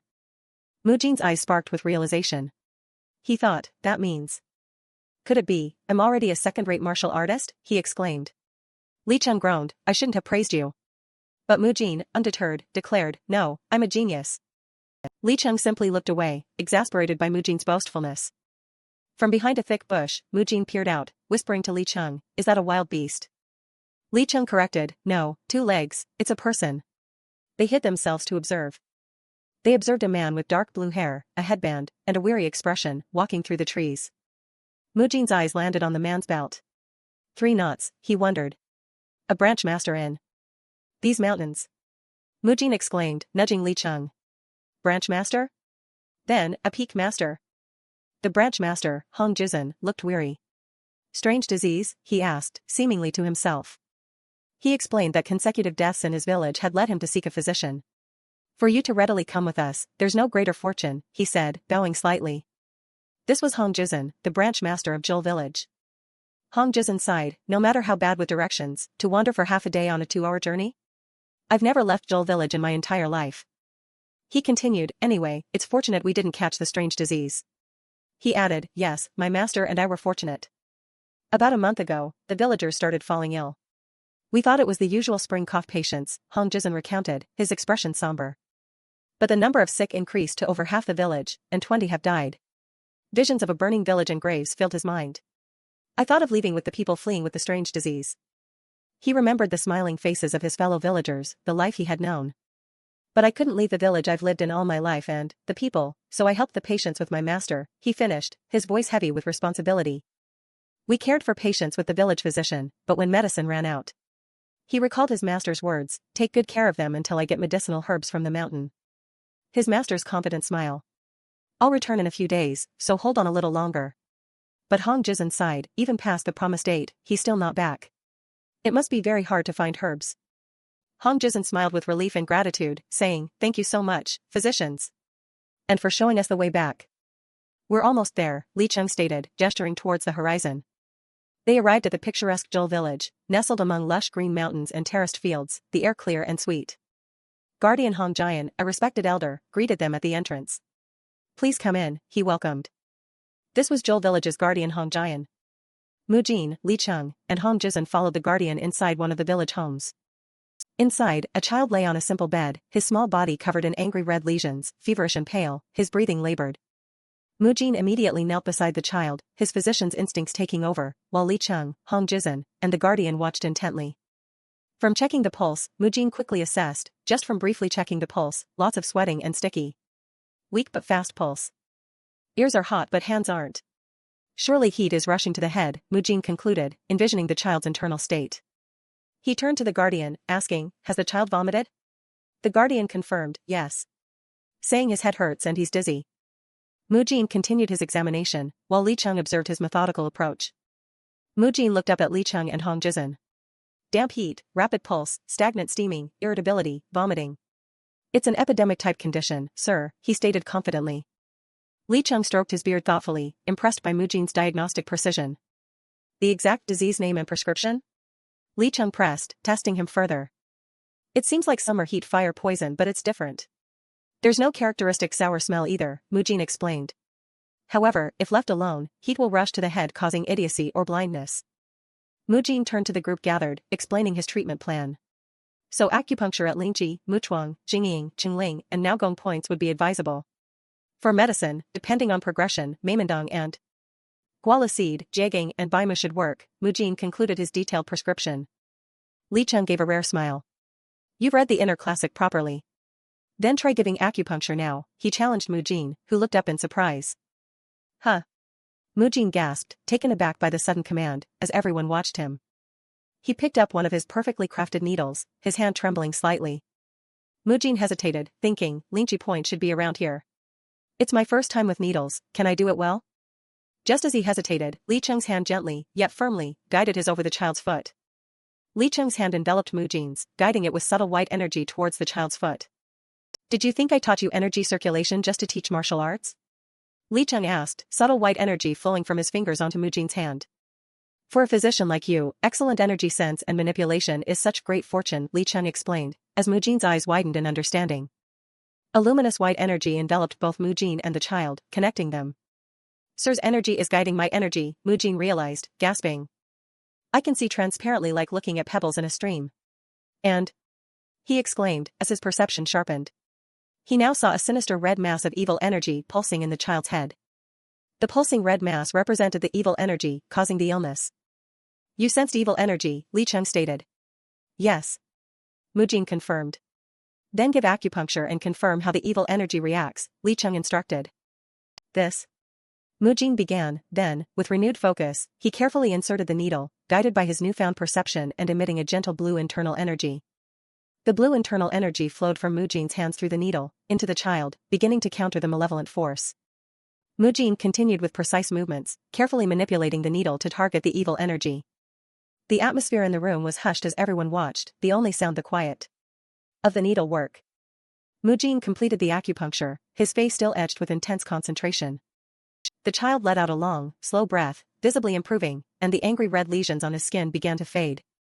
Mujin's eyes were wide with utter amazement at the rapid, miraculous change. A triumphant, joyful whoa burst from Mujin. Wiping a bead of sweat, he felt immense relief and pure joy. The child now slept peacefully, his fever gone, the angry red lesions vanished as if they had never been. The villagers, including Hong Jizan and guardian Hong Jian, looked on in stunned silence, witnessing the miracle Mujin had just performed, while Li Cheng observed with a slight smile. Mujin let out another relieved laugh, boo-ha-ha. His face, streaked with sweat, glowed with happiness. Thank goodness, he whispered, then looked up in surprise as Li Cheng placed a hand on his shoulder. Sir. Mujin began, looking at his mentor. Li Cheng smiled, his hand resting on Mujin's shoulder. It's been a day of much learning, Li Cheng stated, a rare, genuine smile on his face. Seeing your face looks best right now among all of them, Li Cheng added, clearly pleased. Mujin beamed, a joyful, teary smile reflecting his immense relief and pride. Now you've truly become a physician, Li Cheng declared, his words a profound validation of Mujin's journey.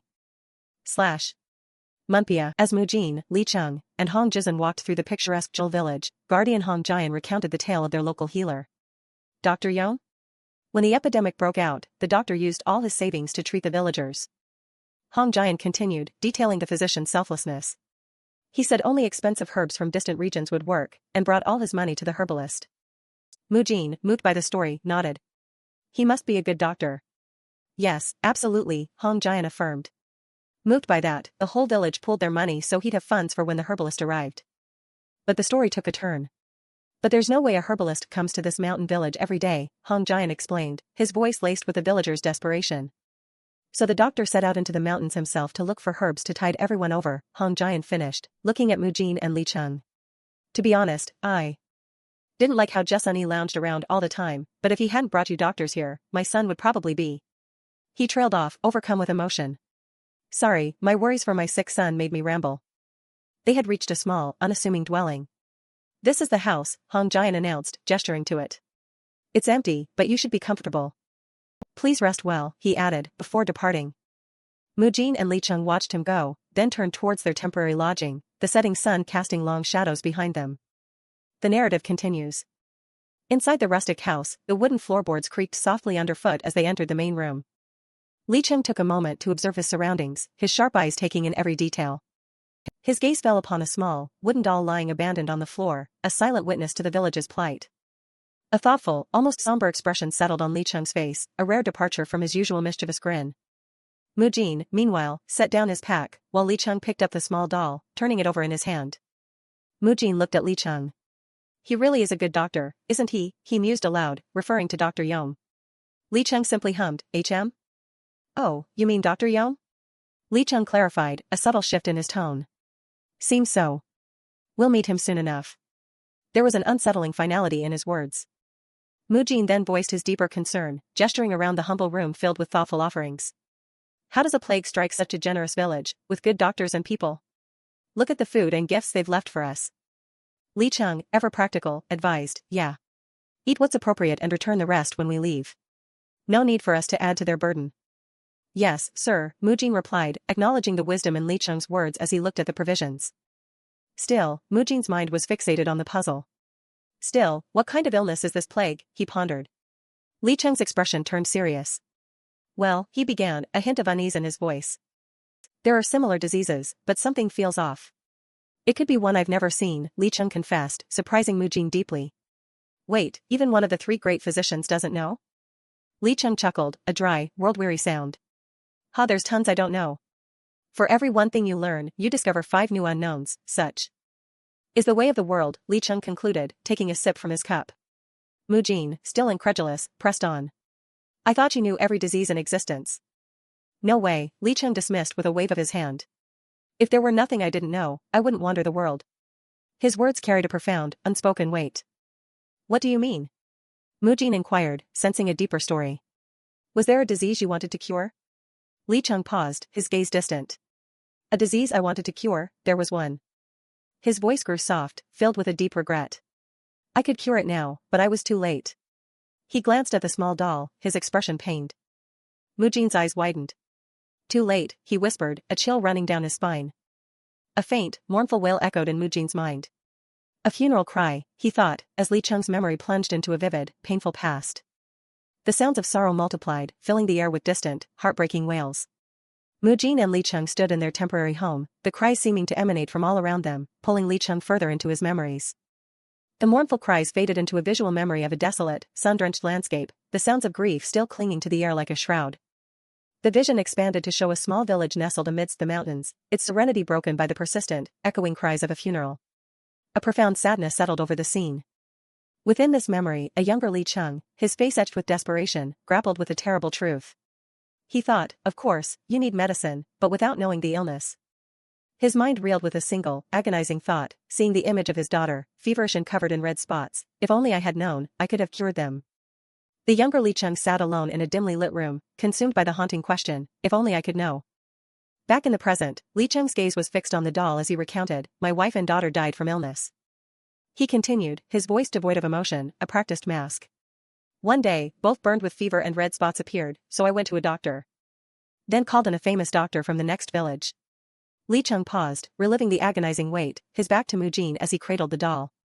But both doctors didn't know how to treat it. While I searched for another doctor, my wife and daughter died.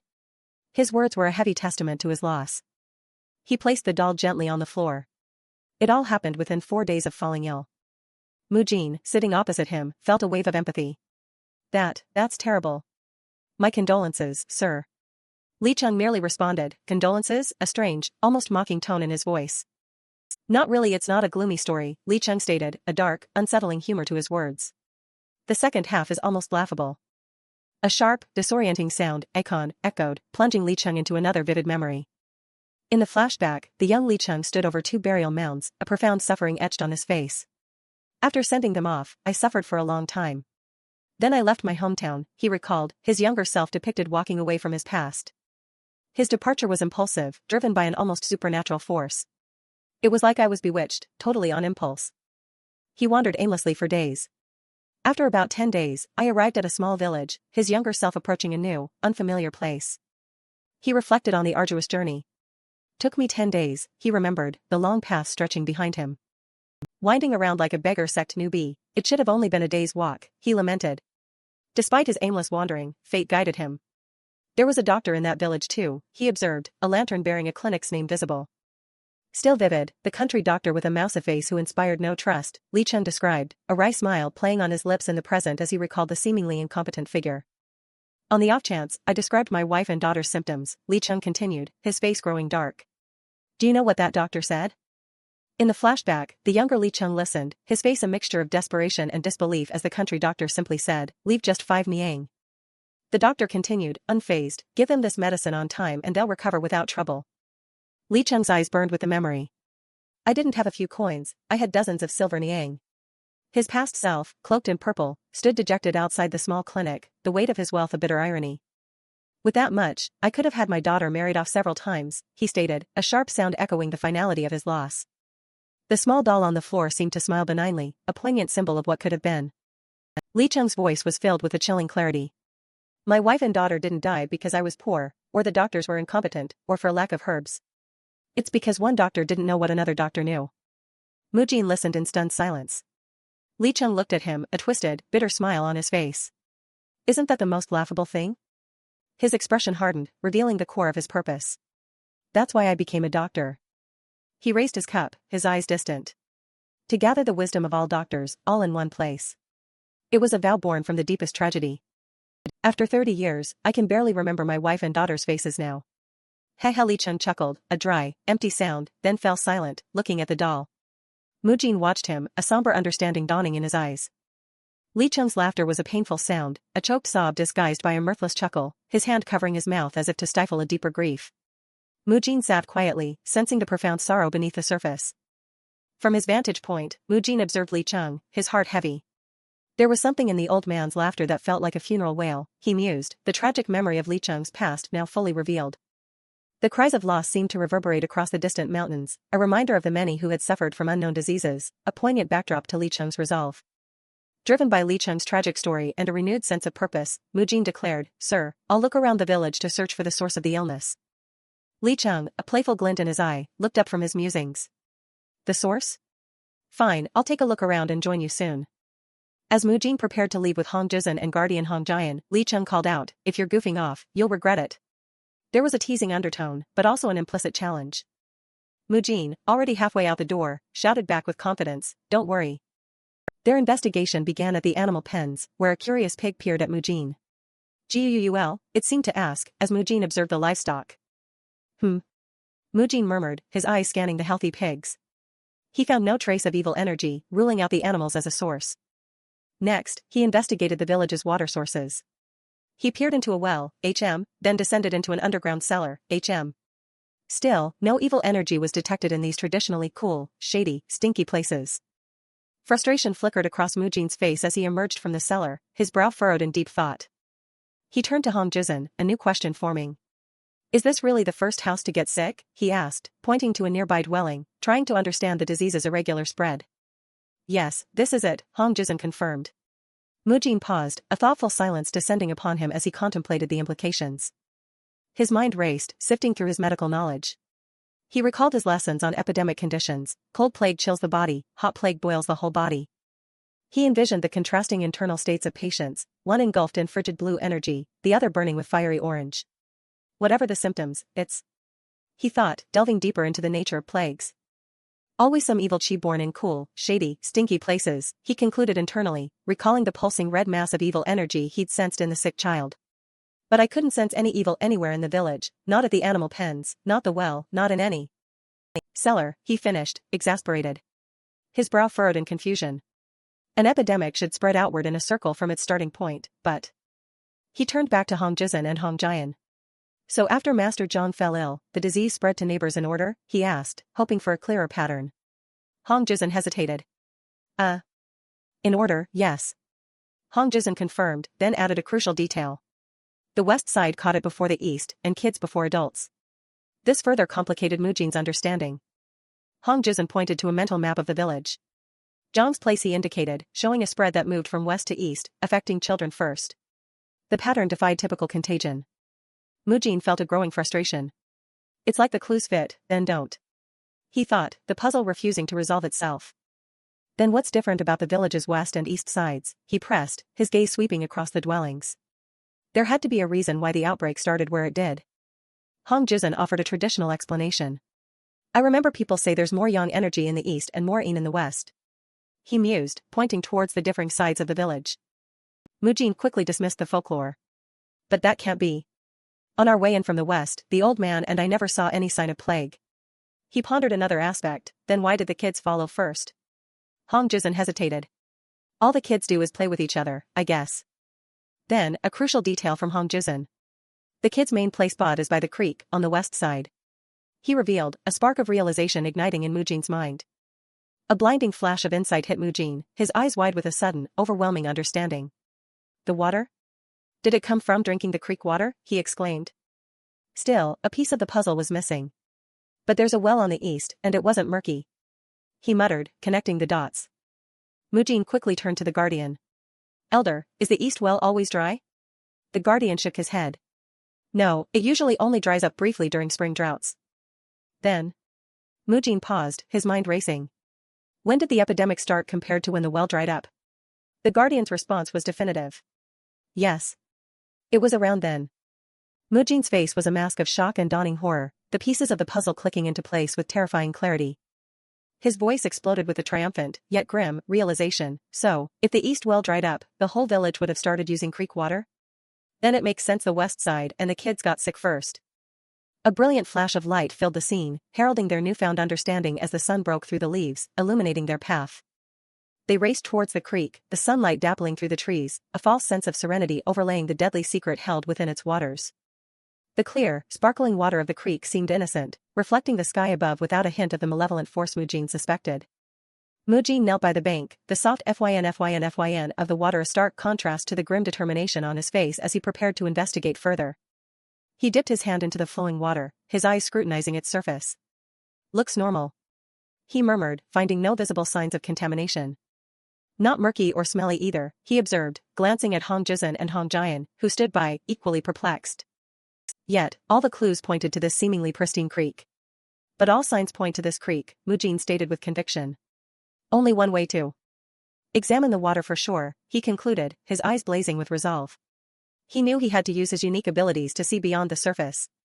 With silent purpose, Mujin began to prepare himself, taking a deep breath and clearing his mind, the others watching intently. He settled into a cross-legged position by the water's edge, his hands resting in a meditative pose. A soft blue glow began to emanate from him, signaling the circulation of his internal energy.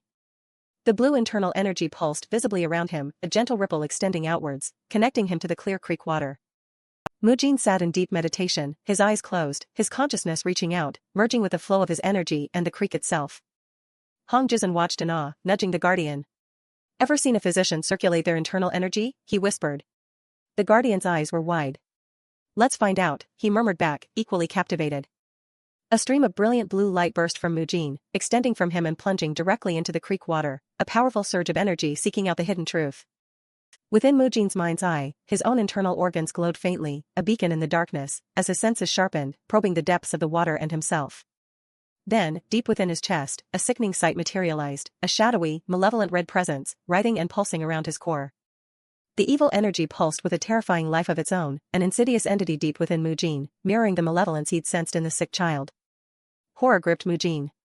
It's the same fraud, he realized, his mind reeling from the sickening discovery. The source of the plague was not just in the water, but now within him as well. Mujin's eyes snapped open, wide with shock and a grim determination, the ghostly image of the sick child superimposed over his horrifying realization. Springing to his feet, a triumphant roar escaped him. I found a clue. His discovery was both terrifying and exhilarating. His face alight with a fierce resolve, Mujin pointed deeper into the mountains, his voice ringing with authority. Let's go, he commanded, leading Hong Jizun and guardian Hong Jian further along the creek, the blue sky belying the ominous journey ahead. As they ventured deeper, the lush green mountain slopes began to subtly shift, the vibrant hues giving way to a more muted, almost sickly palette, the air growing heavy. The path narrowed, following the winding creek, as the trees grew denser and the light dimmed, casting long, foreboding shadows. They carefully crossed the bubbling creek, helping each other navigate the slippery stones, the water's current growing stronger with each step deeper into the mountains. Suddenly, Mujin halted, his eyes wide with alarm. He caught a whiff of something foul, something utterly unnatural. He spun around, his expression aghast. Wait. Am I the only one smelling this? Hong Jizan, equally disturbed, confirmed, I smell it too. Guardian Hong Jian nodded grimly. It's been getting stronger for a while now, he added, his voice low with unease. The foul stench intensified, growing heavier with every step. Mujin's face hardened.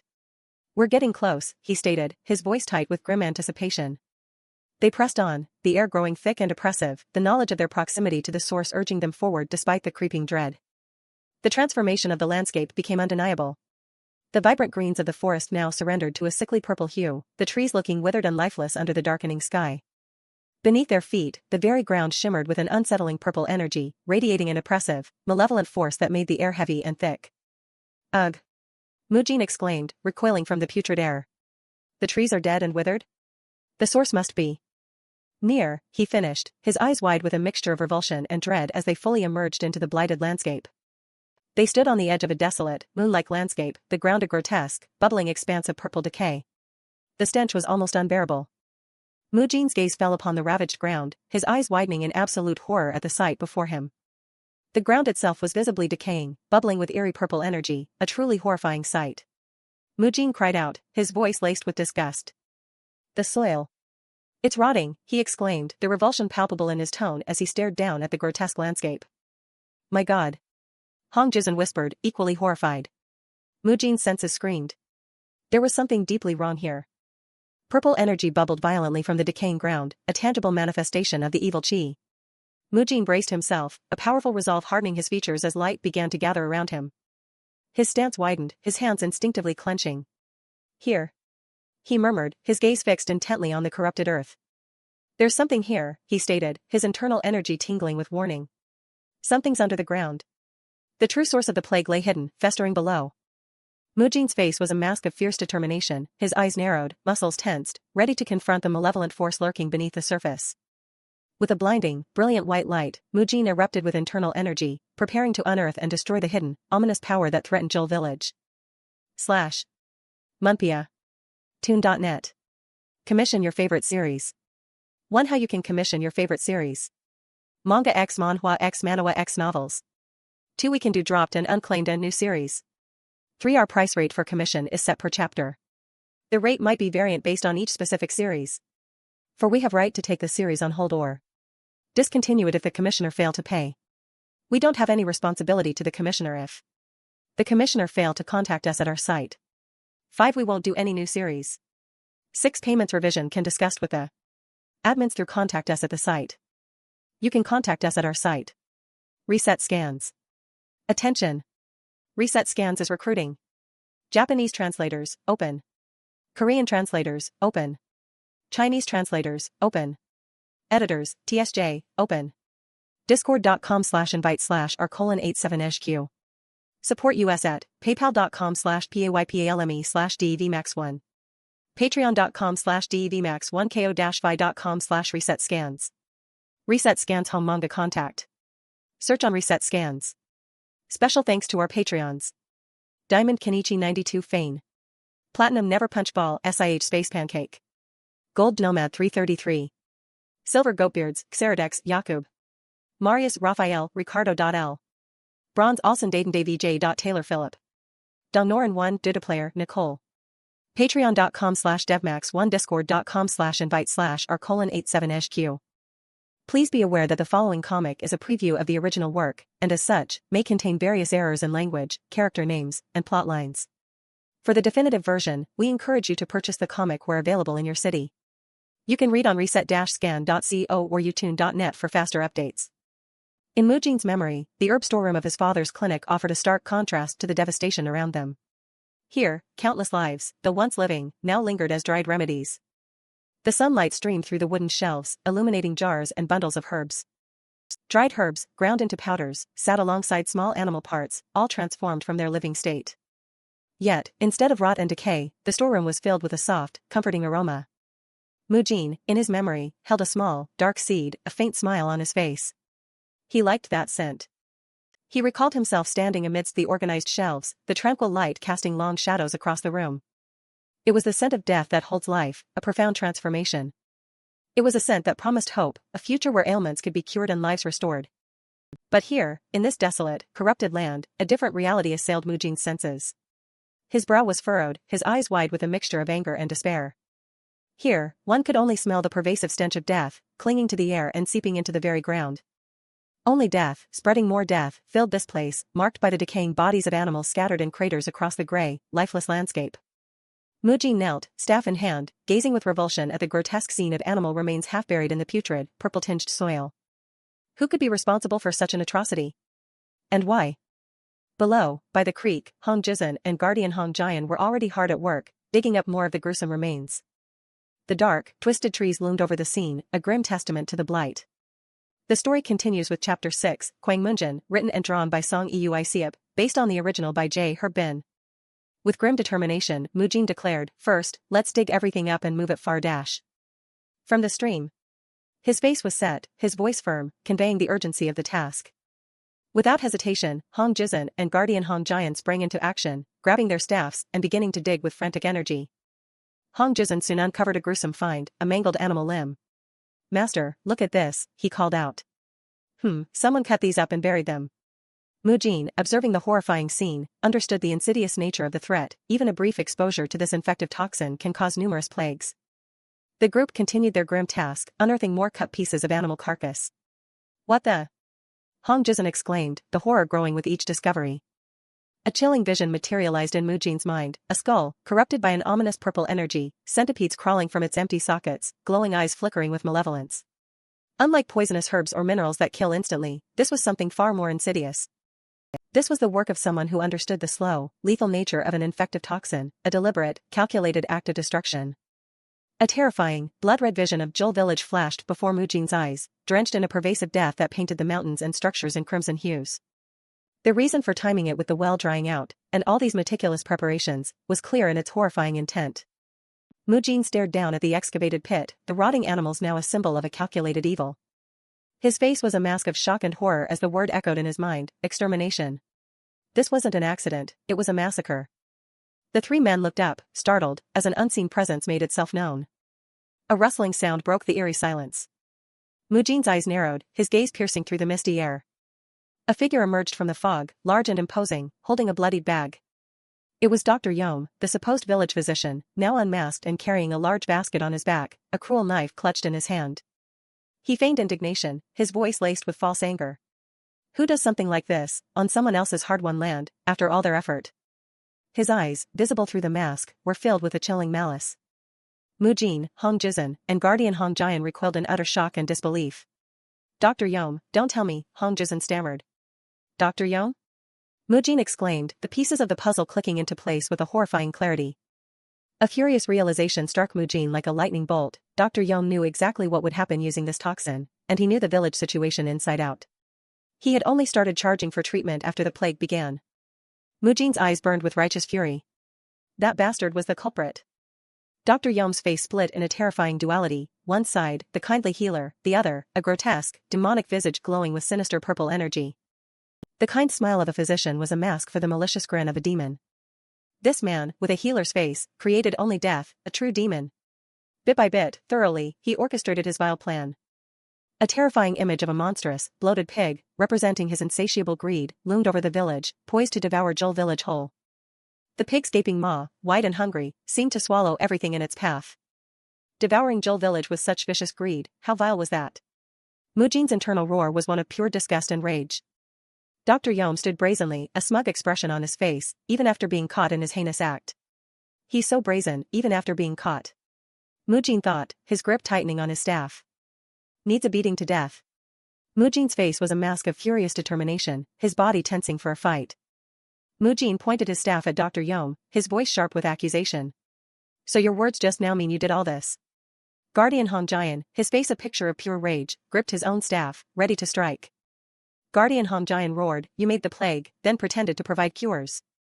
He held up a rotting goat skull, its empty eye sockets and maggot-infested jaw a horrifying testament to Dr. Yom's crimes. Dr. Yom merely scoffed, a dismissive humph escaping his lips. He offered a chilling justification, his sinister smirk twisting his features. "I did good all my life, so just wanted to take care of business this once." Guardian Hong Giant's face contorted in disbelief and fury. Business, he growled, his voice thick with outrage. Take care of business, you say? The Guardian retorted, his voice rising to a furious shout. Do you know how many people have died? His eyes blazed with wrath as he held the putrid skull aloft. With a roar, Guardian Hong Giant charged, the rotting goat skull swinging like a weapon. Dr. Yom, startled by the sudden attack, instinctively ducked as the skull whizzed past his head. A flash of blue internal energy, sharp as a blade, tore through the air. The thug screamed as he was struck, flung backward by the powerful force, his body contorting in the air. Dr. Yom, surrounded by his two remaining thugs, sneered. Am I supposed to care about that? Should I have to? The remaining thugs advanced, their weapons gleaming menacingly. Dr. Yom's voice dripped with malice as he declared, all I know is you people ruined all my hard work. So you can pay with your lives, he continued, his tone chillingly casual. Whether today or tomorrow, he mused, a cruel glint in his eyes. I was planning to dump every one of you in a pit anyway.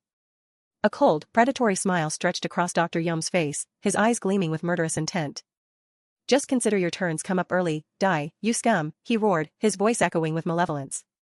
Mujin and Hong Jizan stood frozen, their faces etched with horror, while Guardian Hong Giant prepared to meet the onslaught. Mujin, terrified, shifted his weight, staff held ready, but his eyes darted to the charging thugs. The two remaining thugs, one with an axe, the other with a sword, charged forward, their faces grim. Guardian Hong Giant, his face a mask of primal fury, let out a thunderous bastards, and lunged forward, his staff a blur. One of the thugs, eyes wide, recognized the distinct fighting style and aura.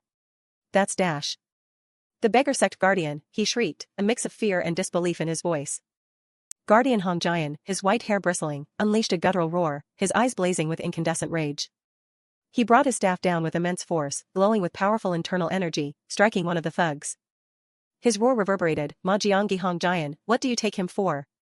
The thugs were visibly shaken by the Guardian's might. The thug who was struck cried out in disbelief and pain, Gu Guardian? The battlefield was a whirlwind of motion as Hong Jian, surrounded, fought fiercely, his staff a blur of white energy. Mujin and Hong Jizan stood by, ready to act, but clearly outmatched by the experienced fighters. The thugs, terrified, panicked. Gu Guardian, one cried. Hey! Dr. Yom. You said there were only weaklings. Why is there a beggar sect Guardian? Dr. Yom, equally stunned, stammered, I don't know. Hong Jian, swift and powerful, moved with a sudden burst of speed, ready to confront the remaining attackers. He pointed his staff at the two remaining lackeys. You two over there, the lackeys. He began to count, his voice grim and resolute. I'll start counting now. I'll punish only one with my club, Dr. Yom. Guardian Hong Jian crouched, staff firmly in hand, white internal energy swirling around him, his expression one of pained resolve. I don't want any more meaningless deaths in this village, he pleaded, his voice tinged with sorrow. Please. He looked directly at the thugs, his eyes full of both warning and genuine hope. Please leave peacefully. Then, his voice firm, he began the countdown. 1. Mujin watched, captivated by the old man's unwavering strength. Mujin, astonished, thought, Elder Ma Jianggi. He froze them with just his voice. Suddenly, Hong Jizan interjected, speaking to Mujin with urgent desperation. Dr. Dang, now is your chance. Huh? Chance? Mujin asked, bewildered, his eyes wide with confusion. Run away, Hong Jizan's grim voice insisted. Hong Jizan looked at Mujin, his eye resolute, knowing the dire circumstances. Hong Jizan's voice was urgent, precise. I'll throw you across the stream, get away as soon as you land. Don't look back, go to the village and tell them what's happened. The Guardian called out, too. Hong Jizan added, his voice strained, I'm sorry to ask for your help again, but, please. Mujin protested, his face a mix of disbelief and defiance. But, you two are a branch master and Guardian, right? If you're top-ranked experts, you should easily dash. Mujin's words trailed off, a flicker of doubt crossing his face. Top-ranked. Hong Jian counted, 3, his voice unwavering. Mujin pressed, weren't you, believing in their strength? Hong Jizan grimly interrupted, anyway, master and I must fight. Mujin was aghast. Must fight? So what? It's just two beggars and a physician. There's no better time than now. Dr. Yom, seizing the opportunity, taunted the thugs, are you going to fight the whole village? Hong Giant's voice boomed, 4, his focus unbroken, his resolve firm. His thoughts echoed his words, we intend to die fighting. Around him, faded images of smiling villagers, children playing, and Hong Jizan by his side, solidified his commitment. Mujin looked back at the grim battlefield, the desolate, purplish landscape serving as a backdrop to Hong Jian's unwavering stand. Mujin's thoughts raced, but why? You're just beggars and powerless, why go that far? Why not all escape together? If the strange physician runs with us to the village, he could dash. Hong Jian's voice cut through Mujin's internal debate. 5.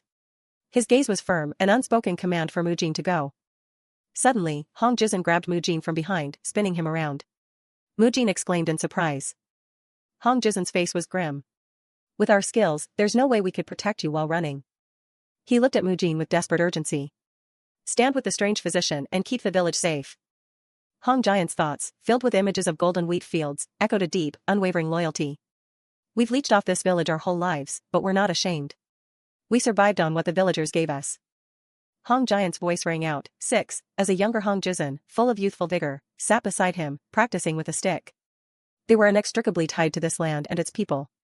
The guardian, staff raised, stood resolute, a formidable warrior despite his age. His internal monologue continued, revealing the depth of their commitment. When our time comes, we fight for the villagers. That's what Master taught us. A serene memory of golden fields and the village, bathed in warm sunlight, flickered through Hong Jian's mind, a stark contrast to the current grim reality. Hong Jian counted. 7. Dr. Yom, growing desperate, tried to rally his thugs. If you quit now, nobody mentions your gambling debts. He pointed, his voice shrill. Kill them. All or nothing. Guardian Hong Jian's eyes, narrowed and fierce, stared down the charging thugs. The thugs, fueled by desperation and fear of their debts, roared, yeah. No turning back now, and charged the two men. As the thugs closed in, Hong Jizan, with a desperate shove, cried out to Mujin. Mujin's face showed shock, his foot already being pushed off the ground. Hong Jizan's final words, a desperate plea, reached Mujin. Please, doctor. Go. As he spoke, he flung Mujin through the air, away from the furious battle. Mujin soared through the air, his body a blur, propelled away from the deadly confrontation. Below him, the desperate battle raged, Guardian Hong Jian and Hong Jizan fighting valiantly against the encroaching thugs. Mujin's face was a mask of shock and confusion as he flew. He landed with a thump, disoriented but safe for the moment. He looked up, his long hair fanning out, his expression conveying a deep sense of alarm and helplessness. From his vantage point on the ground, he could still see the struggle, Hong Jizan fighting, and the thugs closing in on the Guardian. Hong Jizan's voice, though distant, still reached him. Run. Mujin's mind reeled. Run? Then what about you two? He assessed the thugs quickly, an instinct honed by his new abilities. Should I help? Those guys don't seem like real experts. His internal voice affirmed, yeah. A surge of desperate hope filled him. If I join, maybe we can win, he thought, imagining himself leaping back into the fray, a streak of white internal energy following his form. Mujin's body was still sprawled on the ground, his gaze fixed upward. His face contorted in a silent scream of frustration and agony. A warrior's face, etched with fierce determination, met his gaze, solidifying his resolve. Mujin's eyes widened, a new understanding dawning. The battle raged in the pouring rain, a desperate struggle against the odds. Hong Jian and Hong Jizan fought back, but the numbers were against them. Mujin landed heavily by the stream, splashing water, the impact momentarily dazing him. Hong Jizan fought on, his face grimacing with exertion, white internal energy flaring around him as he deflected a blow. His desperate, determined expression was a silent plea, urging Mujin to escape. A moment of blankness, as if the world held its breath. Mujin, now upright, began to run through the rain-soaked forest, the towering trees a blur around him. He looked like a small, isolated figure, racing away from the chaos behind him, following Hong Jizan's last command. He told himself, this isn't cowardice, trying to rationalize his retreat as a strategic necessity. His internal voice continued, I'm honoring their request, desperately clinging to the idea that he was fulfilling their wishes. He sprinted through the forest, a vivid blur against the muted background, driven by an urgent sense of purpose. I have to take Joel Village's message for help to the world, he vowed, hoping to find salvation beyond the battle. But the sight of the decaying animal remains, half buried in the putrid soil, continued to haunt his periphery. His resolve shattered as he stumbled upon two bloodied figures, unmoving on the dark, mud-splattered ground. Bullshit. This is just running, he despaired, the truth hitting him with crushing force. Mujin lay there, his face spattered with blood, his eyes wide with horror and a dawning, terrible realization. The cold, hard truth slammed into him, Master Ma Jiangyi, Hong Jian. They're going to die. He reached out a trembling hand, utterly helpless amidst the dark, blood-stained earth. A wave of self-recrimination washed over him. I just started learning martial arts, what can I really do? He pushed himself up, tears of frustration streaming down his face, as a brilliant light broke through the canopy of trees above, illuminating his despair. If only I were a top-ranked master, I wouldn't be running. He yearned, a flash of Li Cheng's powerful form appearing in his mind. He stared, wide-eyed and pained, at the light, his thoughts a jumble of questions. A vision of the three men standing together, Hong Jizhen, Li Cheng, and Hong Jian, all radiating internal energy, flickered in his mind. His eyes, wide and bloodshot, reflected a profound question: was Hong Jian really a top-ranked master? The question hung in the air, challenging his understanding of strength and skill. He stood, back to the path he had fled down, facing the forest, a profound decision brewing within him. His long, dark hair, illuminated by a golden light, began to swirl, a symbol of his newfound resolve. Mujin turned, his eyes now blazing with a fierce, unwavering determination, a faint, resolute smile playing on his lips. His path was now clear, he would not run. A soft, radiant light emanated from him, marking a turning point in his journey, his resolve shining bright. Pale sky stretched above, dotted with soft, scattered clouds, a stark contrast to the grim reality unfolding below. Amidst the tranquil canopy of ancient trees, the ragged sounds of exertion echoed, Kha. Ka. Ka. Mujin's desperate gasps as he pushed his body to its limit. The forest blurred around him, trees racing past as he ran, each frantic breath a harsh Kha, in the quiet air. Mujin, a solitary figure, sprinted across the forest floor, his body strained, his lungs burning with every ragged Kha. Sweat beaded on his brow, his eyes wide with an unsettling mix of fear and determination as he forced out another Kha, his face a mask of frantic effort. He remembered a time, long ago, when he'd helped a child bullied by the Qingqing kids, feeling proud, like a martial hero standing against injustice, even as he was beaten up. But now, the memory of that simple heroism felt impossibly distant, a ghost of a past self. Mujin continued to flee, his thoughts a chaotic swirl. I wish this road were a bit longer. He lamented, even as his legs pumped furiously. I hope the fight's over by the time I arrive. His mind was a maelstrom of cowardly thoughts, each one a pang of shame. But a deeper realization began to surface, a chilling truth he couldn't ignore. If he turned back now, then he would be living a life of endless running away. The thought solidified his resolve, chasing away the fear with a fierce determination. With a subtle flare of green aura, Mujin's eyes blazed red, his jaw set in defiance. No more running. He would confront the darkness head-on. The story continued, weaving through the threads of fate, guided by the hands of its creators, Song Yeo-seop and Ji Hyobyo. Chapter 7. The battle raged on, raw and desperate. In the distance, the silhouettes of struggling figures moved, locked in combat. Mujin watched from afar, a sharp intake of breath escaping him, Gulk. His allies were truly fighting for their lives. Guardian Hong Jian fought with desperate ferocity, unleashing a powerful punch and a brutal staff strike against the charging thugs, the air crackling with the force of his blows. Mujin watched from behind a bush, his heart aching. You're all banged up. How can I help, he thought, feeling helpless and frustrated. From above, the brutal tableau was clear. Guardian Hong Jian and Hong Jizhen were cornered, surrounded by Dr. Yom's men. The ground was already littered with debris from the skirmish. Hong Jizhen, staff raised, looked winded, his face streaked with sweat as he struggled, hearing Hong Jian's own heavy breaths beside him. Ka. Ka. His eyes narrowed in fierce determination. Hong Jizhen prepared to meet the onslaught, while a sneering thug advanced with a raised blade. The thug lunged, his sword arcing towards Hong Jizhen, who braced himself, staff ready for the impact. With a rapid series of movements, Hong Jizhen expertly deflected the attack, unleashing his signature move, Evil Hound Blaze. His staff whistled through the air, striking with powerful force, sending his opponent reeling. The raw power of his internal energy surged. The battle turned into a chaotic blur. Hong Jian and Hong Jizhen, despite their skill, were being overwhelmed by the sheer number of Dr. Yom's armed thugs.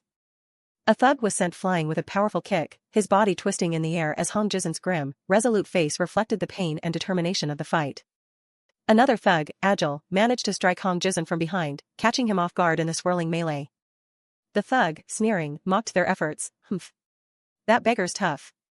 He then taunted, let's see if he's as good at running away as he is at bragging, as he lunged, his blade glinting menacingly. The thugs circled, their weapons flashing as they closed in, gradually wearing down the two defenders. Hong Jian took a painful blow. Hong Jizhen cried out as a thug's strike sent him sprawling. Jizhen! Hong Jian roared, his face etched with concern and fury. Jizhen lay on the ground, disoriented and wounded, as Hong Jian was left alone to face the relentless assault of the two remaining thugs. Get up and pull yourself together. Hong Jian bellowed, his voice raw with desperation, urging his disciple to rejoin the fight. A surge of internal energy flared around Hong Jian as he struck back with renewed vigor. The thug taunted him, "This isn't the time to worry about others, Yong Ganjang." One of the thugs swung a heavy blade, forcing Hong Jian to dodge, barely avoiding a fatal blow. The thug, relentless, sneered, "TCH. Still fighting to the bitter, pathetic end." Another thug, axe in hand, delivered a chilling remark, "Even crawling through shit or corpses is 100 times better than crawling through garbage." Hong Jian, despite his pain, roared back defiantly, "It's still better than being trash." The thug, undeterred, threatened, "Either way, you and your disciple are dead meat." The axe-wielding thug raised his weapon, urging, "Old man, just give up." Then, with a cruel grin, he added, "What, do you want to see your disciple hacked to bits for fertilizer?" Hong Jian's face contorted in agony at the threat. The thug continued his taunts, "Getting greedy when you're old is pathetic," as he advanced on the wounded Hong Jian. Hong Jian's eye twitched, sweat pouring from his brow. His body was failing, but his spirit remained unbroken. He struggled to stand, clutching his staff, facing the two thugs who now closed in, with Hong Jizun still lying injured nearby. With a surge of furious indignation, Hong Jian roared, "Give up." "Nonsense." He lunged, delivering a desperate blow. "Hold it," he cried, a final act of defiance. The thug reeled from the unexpected force, but Hong Jian himself staggered, a pained kook, escaping him. Another thug, sword drawn, charged, screaming, "Just die already," as Hong Jian struggled to regain his footing. Hong Jian spun, his eyes wide with a mix of pain and resolve, preparing for the next inevitable strike. Hong Jizun watched, helpless and horrified, as his master, Hong Jian, fought a losing battle against the two remaining thugs, blood splattering the air around them. Meanwhile, Mu Jin, hidden just out of sight, carefully gathered a handful of loose dirt and small stones, his grip firm. The desperate battle continued to rage, the thugs relentless in their assault on the embattled Hong Jian, while Hong Jizun lay wounded. One of the thugs looked up, a flicker of surprise in his eyes, as if sensing an unseen presence. A golden, ethereal light enveloped the image of a younger Hong Jian and Hong Jizun sitting together, watching a sunset, a cherished memory amidst the chaos. With a sudden, explosive burst of internal energy, Hong Jian lashed out, flinging a handful of earth and pebbles at the advancing thug. The dirt struck the thug with unexpected force, momentarily blinding and disorienting him. The thug stumbled back, utterly bewildered by the sudden attack. "What?" he cried out, caught off guard by Hong Jian's desperate maneuver. Hong Jian, seizing the moment, grappled one of the thugs, holding him in a desperate embrace even as the other continued to attack. The thug Hong Jian held on to taunted him, "So? You've finally decided to die?" A sickening crunch echoed through the air as Hong Jian took a brutal blow, blood spattering from the impact. Hong Jizun watched in horrified disbelief, his eyes wide as he witnessed his master enduring such savage blows. Crimson splashed across the scene as Hong Jian, battered and bleeding, his eyes blazing with a fierce, dying resolve, refused to yield. Seeing his master's desperate struggle, a powerful surge of red internal energy began to build within Hong Jizun, his fists clenching with furious intent. The red energy pulsed, crackling around Hong Jizun's body, amplifying his determination to strike back. With a guttural scream, Hong Jian, holding an axe, unleashed a desperate, bloodied counterattack, his face contorted in a final roar of defiance. Another devastating blow landed on Hong Jian, tearing through his robes, his body already a canvas of crimson. Hong Jizun's eyes widened in horror, a raw, desperate gasp caught in his throat as he witnessed his master's suffering. "Damn it!" Hong Jizun cried out in anguish, as an axe thug ruthlessly struck Hong Jian yet again. Just then, a sword thug plunged his blade into Hong Jian's back. "Jusani," the old guardian gasped, his voice choked with blood and pain. Spitting a mouthful of blood, Hong Jian's eyes burned with an unyielding fire. "Now. He knew his end was near. With a final, desperate surge of will, Hong Jian declared, "It's time to earn my keep." His last, defiant words hung heavy in the air. Fueled by his master's sacrifice, Hong Jizun, eyes blazing with purple internal energy, sprang to his feet, wielding his staff, prepared for a devastating counterattack. The axe thug, seeing the raw power emanating from Hong Jizun, gaped in fear, his taunts silenced by the sudden, terrifying shift. Hong Jian, utterly covered in blood, continued to fight, his body swaying, barely holding on amidst the brutal onslaught. His face, streaked with crimson, showed only raw agony and the grim determination of a man facing his final moments. Even with an axe plunged into him, Hong Jian heroically shielded Jizun, engaging in a desperate, three-way battle against the axe and sword thugs. Suddenly, a stone, propelled by unseen force, flew through the air towards the charging thug, the air whistling with its speed. The stone struck the thug in the face, a bright flash of impact sending him sprawling. Mu Jin had returned. Mu Jin stood, stone in hand, his face a mask of furious resolve. The thug, regaining consciousness, muttered, "Damn physician brat," at the unexpected attack. The stone, imbued with Mu Jin's internal energy, hit with an explosive force that defied its size. The sheer impact sent the thug flying backward, a clear demonstration of Mujin's burgeoning, yet uncontrolled, power. Hong Jizun, still struggling to rise, watched in utter astonishment, his mouth agape at Mujin's sudden, powerful intervention. The thug, struck by the glowing stone, crumpled to the ground, unconscious. Mujin, eyes glowing with angry red internal energy, stood firm, his staff planted defiantly amidst the chaos, having felled one of Dr. Yom's men. The remaining thugs and Dr. Yom stared in disbelief at the fallen accomplice, while Hong Jizun watched Mujin with renewed awe. Mujin stood tall, staff firmly planted, a beacon of unexpected defiance in the grim landscape. Dr. Yom's expression twisted from surprise to a sneer. "You physician brat." He spat, recognizing Mujin. He taunted Mujin, "If you ran away, you should have just lived. Dying to get killed, huh?" His eyes burned with malicious intent. With a furious roar, Dr. Yom charged, his blade glinting, intent on personally silencing Mujin. "I'll chop you up." Dr. Yom screamed, his weapon held high as he lunged towards Mujin. Mujin quickly hurled another stone, striking Dr. Yom with enough force to stun him mid-attack, sending him stumbling back.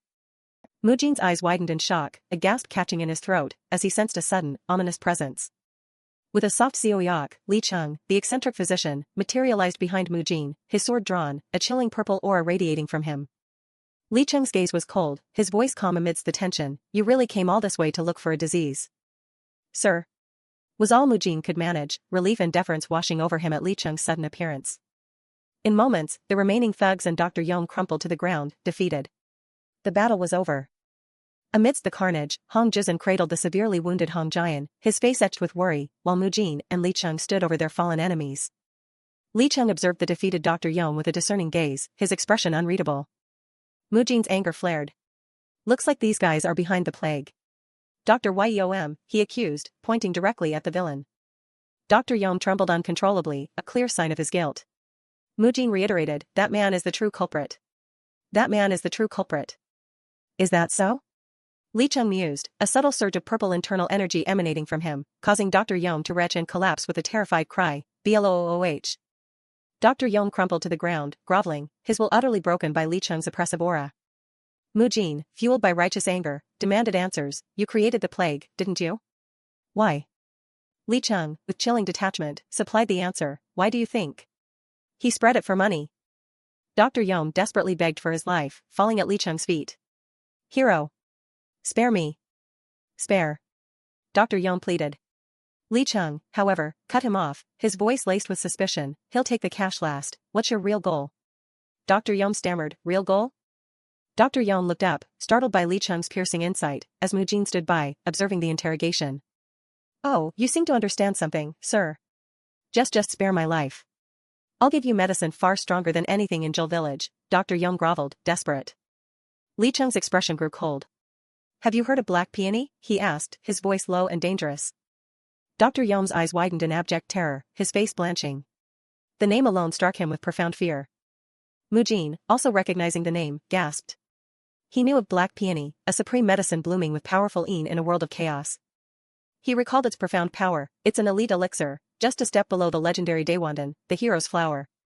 In the grim, decaying landscape, Dr. Yom's offer of the black peony was chillingly juxtaposed with the rotting bodies that surrounded them. "Here. I'll give it in exchange for my life," he begged. Amidst the decaying corpses, several dark, vibrant purple-black peony blossoms emerged, thriving on the death. Dr. Yom frantically pointed, "Here. I'll give it in exchange for my life. It's real black peony, sir." Dr. Yom insisted, desperately trying to appeal to Li Cheng. Mujin and Li Cheng shared a look, their expressions revealing a deeper understanding of the grim reality before them. Li Cheng extended his hand, beckoning towards the glowing purple flower, an unspoken challenge in his gesture. The black peony pulsed with an eerie, radiant purple energy, a beacon of immense, dangerous power. Mujin, horrified, couldn't fathom such grand evil for simple self-preservation. "So you went through all this just to trade it for your life?" he demanded. Dr. Yom, a malicious glint in his eye, finally revealed his deeper, more sinister motive. "That's not it. I wanted ordinary people who touch black peony to be killed by the evil energy." Li Cheng gripped Mujin's shoulder, his voice cold and grave. "True black peony grows by feeding on death. That's why he gathered bodies." Li Cheng continued, his eyes narrowed. "It means that if an ordinary person touches the black peony, they'll get swept up by its energy and die." Dr. Yom's face was a mask of terror, knowing the full extent of his depravity had been exposed. "The black peony is a spiritual medicine that grows by feeding on death," Li Cheng clarified. That's probably why corpses. Li Cheng continued to explain the horrifying truth, as Dr. Yom shivered in fear. The black peony is a spiritual medicine that grows by feeding on death. That's probably why corpses. If the villagers had all died, those corpses would have been food for the black peony, Li Cheng stated grimly, gesturing to Mujin. You, Mujin, and even me, he added, emphasizing the grave danger they faced. Li Cheng mused further, or maybe he was just buying time, planning another scheme. Might have pretended to harvest and process it, but waited for a chance to poison us. He looked at the injured Hong Jian, then at Mujin, who was still processing the horrific plot. Dr. Yom frantically denied it, groveling, and no. Processing black peony is extremely difficult. I was going to prepare it myself and offer it to you. Li Cheng's gaze was piercing. Really? For a village doctor, you've got deep knowledge, he remarked, a hint of dark amusement in his tone. Li Cheng's grin widened, a chilling expression. Ha, ha ha. It's nothing but a cheap trick, he declared, dismissing Dr. Yom's lies. Dr. Yom looked up, fear returning to his eyes, as Li Cheng's voice deepened, but it's too bad. With a flourish, Li Cheng revealed the glowing purple-black peony, holding it barehanded, completely unharmed by its deadly energy. Because I'm not an ordinary person, he purred. Dr. Yom stared in disbelief, his mouth agape. Li Cheng, a legendary physician, had justified the flower's deadly nature. Stammering, Dr. Yom cried out, "W what? If you touch it barehanded." His face was a mixture of terror and shock. You'll die, you know? Dr. Yom choked out, terrified, seeing Li Cheng hold the black peony with his bare hands. With a casual swing of his scythe, Li Cheng brutally cut down Dr. Yom, silencing his pleas. Dr. Yom's body fell to the ground, lifeless, as Li Cheng stood over him, the black peony still clutched in his hand. Living and dying, I'll handle that myself, Li Cheng asserted, his voice devoid of emotion, the deadly black peony now under his complete control. Li Cheng stood triumphant, the vibrant black peony glowing with purple energy in his hand, its roots still intertwined with a piece of its grim sustenance, a testament to his power over life and death. Trashy doctors. Keep appearing. TSK. Do they think learning medicine automatically makes them real physicians, those riffraff? Sir. Is that okay? That. Li Cheng simply smirked, dismissing Mujin's moral qualms. Of course it is, he quipped, you think I got my nickname from gambling? I'll absorb the toxins from the corpse and black peony, so take Hong Jiaogi and step back, Li Cheng commanded. Mujin, understanding the gravity of the situation, immediately replied, yes. And moved to support the still wounded Hong Jizhen. Gently, Mujin helped Hong Jizhen away from the scene, his concern evident for his injured friend. Li Cheng then sat cross-legged amidst the decaying ground. The black peony, its petals a dark, vibrant purple, lay before him, radiating an ominous aura as tendrils of purple energy began to swirl from his body. Mujin watched in profound awe and slight terror as Li Cheng's hands, and the black peony itself, were engulfed in a swirling vortex of intense purple energy. The energy intensified, an overwhelming purple force radiating from Li Cheng, causing Mujin to recoil slightly. Sinister tendrils of purple energy snaked across the corrupted earth, reaching out to consume the surrounding poison. A gasp escaped Mujin's lips, as he stared, transfixed by the terrifying display of power. The purple energy now visibly enveloped the scattered, rotting animal corpses, a gruesome testament to its deadly work. A chilling realization dawned on Mujin. The poison, he exclaimed, is being sucked in? From an overhead perspective, Li Cheng sat at the epicenter of a massive, swirling vortex of intense purple energy, effortlessly drawing in the vast, deadly toxins. Mujin, shielding his face, was overwhelmed by the sheer power of the poisonous aura. Such intense poison, he gasped, a bead of sweat trickling down his brow. The air crackled with raw, dangerous energy as Mujin braced himself against the swirling purple currents. The churning purple energy continued its deadly work, revealing visions of skulls and bones consumed by its insidious power, being drawn into the vortex. Mujin's eye, wide and tinged with red, reflected the terrifying spectacle, a mix of dread and awe filling his gaze as the purple energy pulsed around him. Finally, the vast purple energy on the corrupted ground began to compress, forming a small, potent sphere directly in front of Li Cheng. The sphere of concentrated, purified energy floated before a resolute Li Cheng, while Mujin looked on, disheveled but unharmed, the terrifying process seemingly complete. Is it over? Mujin asked, still reeling from the display. Did you see that? Li Cheng smirked, radiating confidence. Only at this level can it be called energy manipulation, he declared, as a vision of a shimmering, pure white black peony, completely free of its dark energy, manifested in the air above him. Take it, Li Cheng offered, extending his hand towards the purified black peony. With a slight ahem and a proud smile, Li Cheng held out the pristine, white black peony. Mujin looked at him, surprised, yes? I've absorbed all the poison, so you can take it without side effects, Li Cheng explained. I purified it with my superb energy manipulation. Impressive, isn't it? Mu Jin, still in a state of wonder, accepted the radiant flower. Thank you, he stammered. Li Cheng then praised Mu Jin, you've uncovered the physician's plot, so you're more than qualified. Qualified? Li Cheng mused to himself, for me, as long as I deal with the poison. His eyes were half-lidded, as if lost in thought, while Mu Jin still held the glowing flower, a shadow of self-doubt beginning to cross his face. Mu Jin lowered his gaze, his expression clouded with internal conflict. He remained silent, lost in thought. He looked towards the severely wounded Hong Jian, who lay bleeding on the ground, and confessed, I'm not qualified, at all. Still clutching the purified black peony, Mu Jin continued to vocalize his self-doubt. I just ran off and came back to throw a rock, he admitted, his voice tinged with shame. I came back only because I was afraid of being called a coward. Mu Jin finished, his eyes still fixed on the ground. Qualification, he repeated, as if the word itself was a foreign concept to him. Li Cheng simply chuckled. Ha, he began, prompting Mu Jin to look up. Then, Li Cheng pointed a finger at Hong Jialgi, who watched them with an expectant gaze. Why does that guy look at you like you really are qualified? He then offered profound wisdom, his voice firm yet understanding. It's harder to come back after running away than to face things head-on. You can only do that if you confront your duty and accept your mistakes. As they walked, Li Cheng continued, running? Only an idiot wouldn't run. With a gentle smile, Li Cheng looked at Mu Jin. Run as much as you need, and then come back. His final words of wisdom resonated deeply with Mu Jin. In the end, just not turning away from your duty is enough. With a soft pat to Mu Jin's chest, Li Cheng offered reassurance, as the purified black peony still glowed in Mu Jin's hand.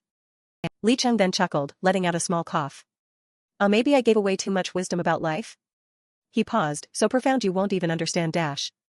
Suddenly, Mu Jin interjected, his eyes wide with bewilderment. You. Did you just eat that? Huh? Yes, Li Cheng confirmed, then, with a hint of exasperation, asked, why'd you eat it now? Mu Jin's jaw dropped. Huh, what? Mu Jin, genuinely confused, asked, wasn't I supposed to eat it now? Li Cheng simply muttered, good grief. A sudden, agonizing scream tore from Mu Jin's throat, the immense power of the black peony coursing through his unprepared body. Mu Jin's anguished cry echoed through the quiet forest, indicating his ongoing, overwhelming pain. His pain seemed to radiate outward, causing ripples in the very air around him, a testament to the powerful elixir he had consumed. The forest was filled with Mu Jin's pain screams, quack. Quack, as the black peony's energy racked his body. Li Cheng, clearly annoyed by Mu Jin's suffering, grumbled, who eats an elixir without knowing a proper cultivation method? Li Cheng finished, scolding Mu Jin. Was someone about to steal it? Mu Jin, still screaming in pain, defended himself, you didn't say much. Nearby, Hong Jizhen, still bloody, pulled a cart laden with bodies and herbs. I thought you meant to take it now. Mu Jin cried out, as Li Cheng turned to him, exasperated. Aren't you doing as I taught for the Xuanwu divine art? Stand steady, mind your breath and posture. Li Cheng grumbled under his breath, giving all the hard work to old folks. Meanwhile, Mu Jin, clutching his stomach in agony, pleaded, could you explain one more time? Li Cheng sighed dramatically, walking away with Hong Jizhen pulling the cart. Sigh. Seems smart, but sometimes you're such an idiot, he muttered, clearly annoyed by Mu Jin's denseness. With surprising patience, Li Cheng detailed the complex cultivation method, walk by drawing internal strength along the foot Taiyin spleen meridian, making sure your whole soul touches the ground, slowly. Mix the energy from your lower body and lungs, creating an axis through Shinju, Zhizhong, and Yayangwen points. Those three are the basis for Xuanwu divine art, the unchangeable. The rest is transformation, guide the power in the black peony through this axis. Again, slowly. Mu Jin continued to writhe in pain, absorbing the instructions amidst his screams. Despite the agonizing pain, Mu Jin defiantly claimed, got it. I'm doing it right already. Li Cheng, however, was not impressed. Stop talking back and do it properly, kid, he snapped, as Mu Jin continued to scream in torment. Slowly, a subtle green aura began to flow around Mu Jin's feet, a sign of his successful, if painful, initiation into the Xuanwu divine art. Li Cheng observed, his expression subtle as Mu Jin's progress began to manifest, indicated by the green glow around his feet. The green aura surrounding Mu Jin intensified, now encompassing his entire body in a radiant, sky-blue internal energy. Mu Jin, now enveloped in a powerful blue aura, declared, I'll gather my energy before reaching the village, his determination shining through his exhausted face.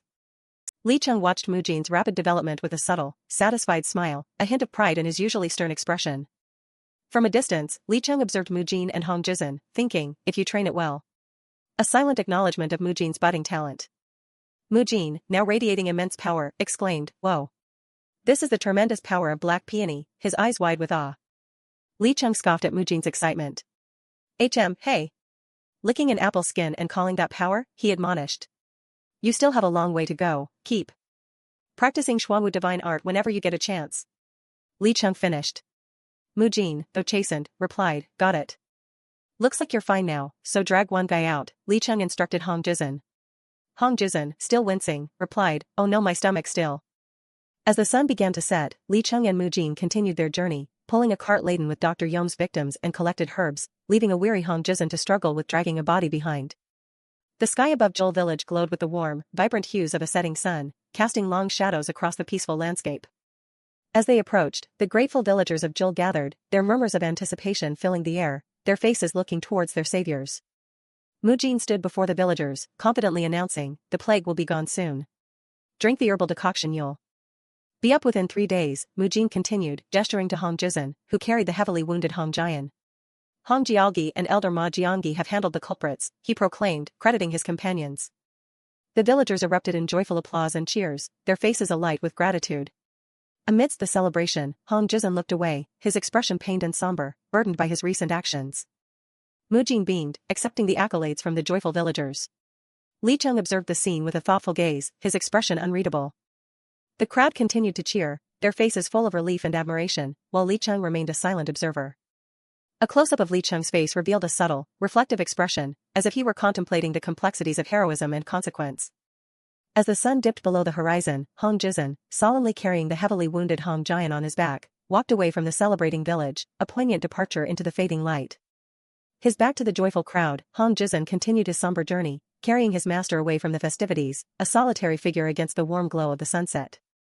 Hong Jizhen continued his solitary walk away from Zhou village, his footprints trailing behind him in the dirt. The cart, laden with the grim evidence of Dr. Yom's crimes, was left further back, a stark reminder of the recent tragedy. With his master still on his back, Hong Jizhen pressed on, leaving the village behind, his future uncertain. The picturesque Zhou village, nestled amongst rolling mountains and terraced fields, appeared peaceful once more under the soft light of dawn.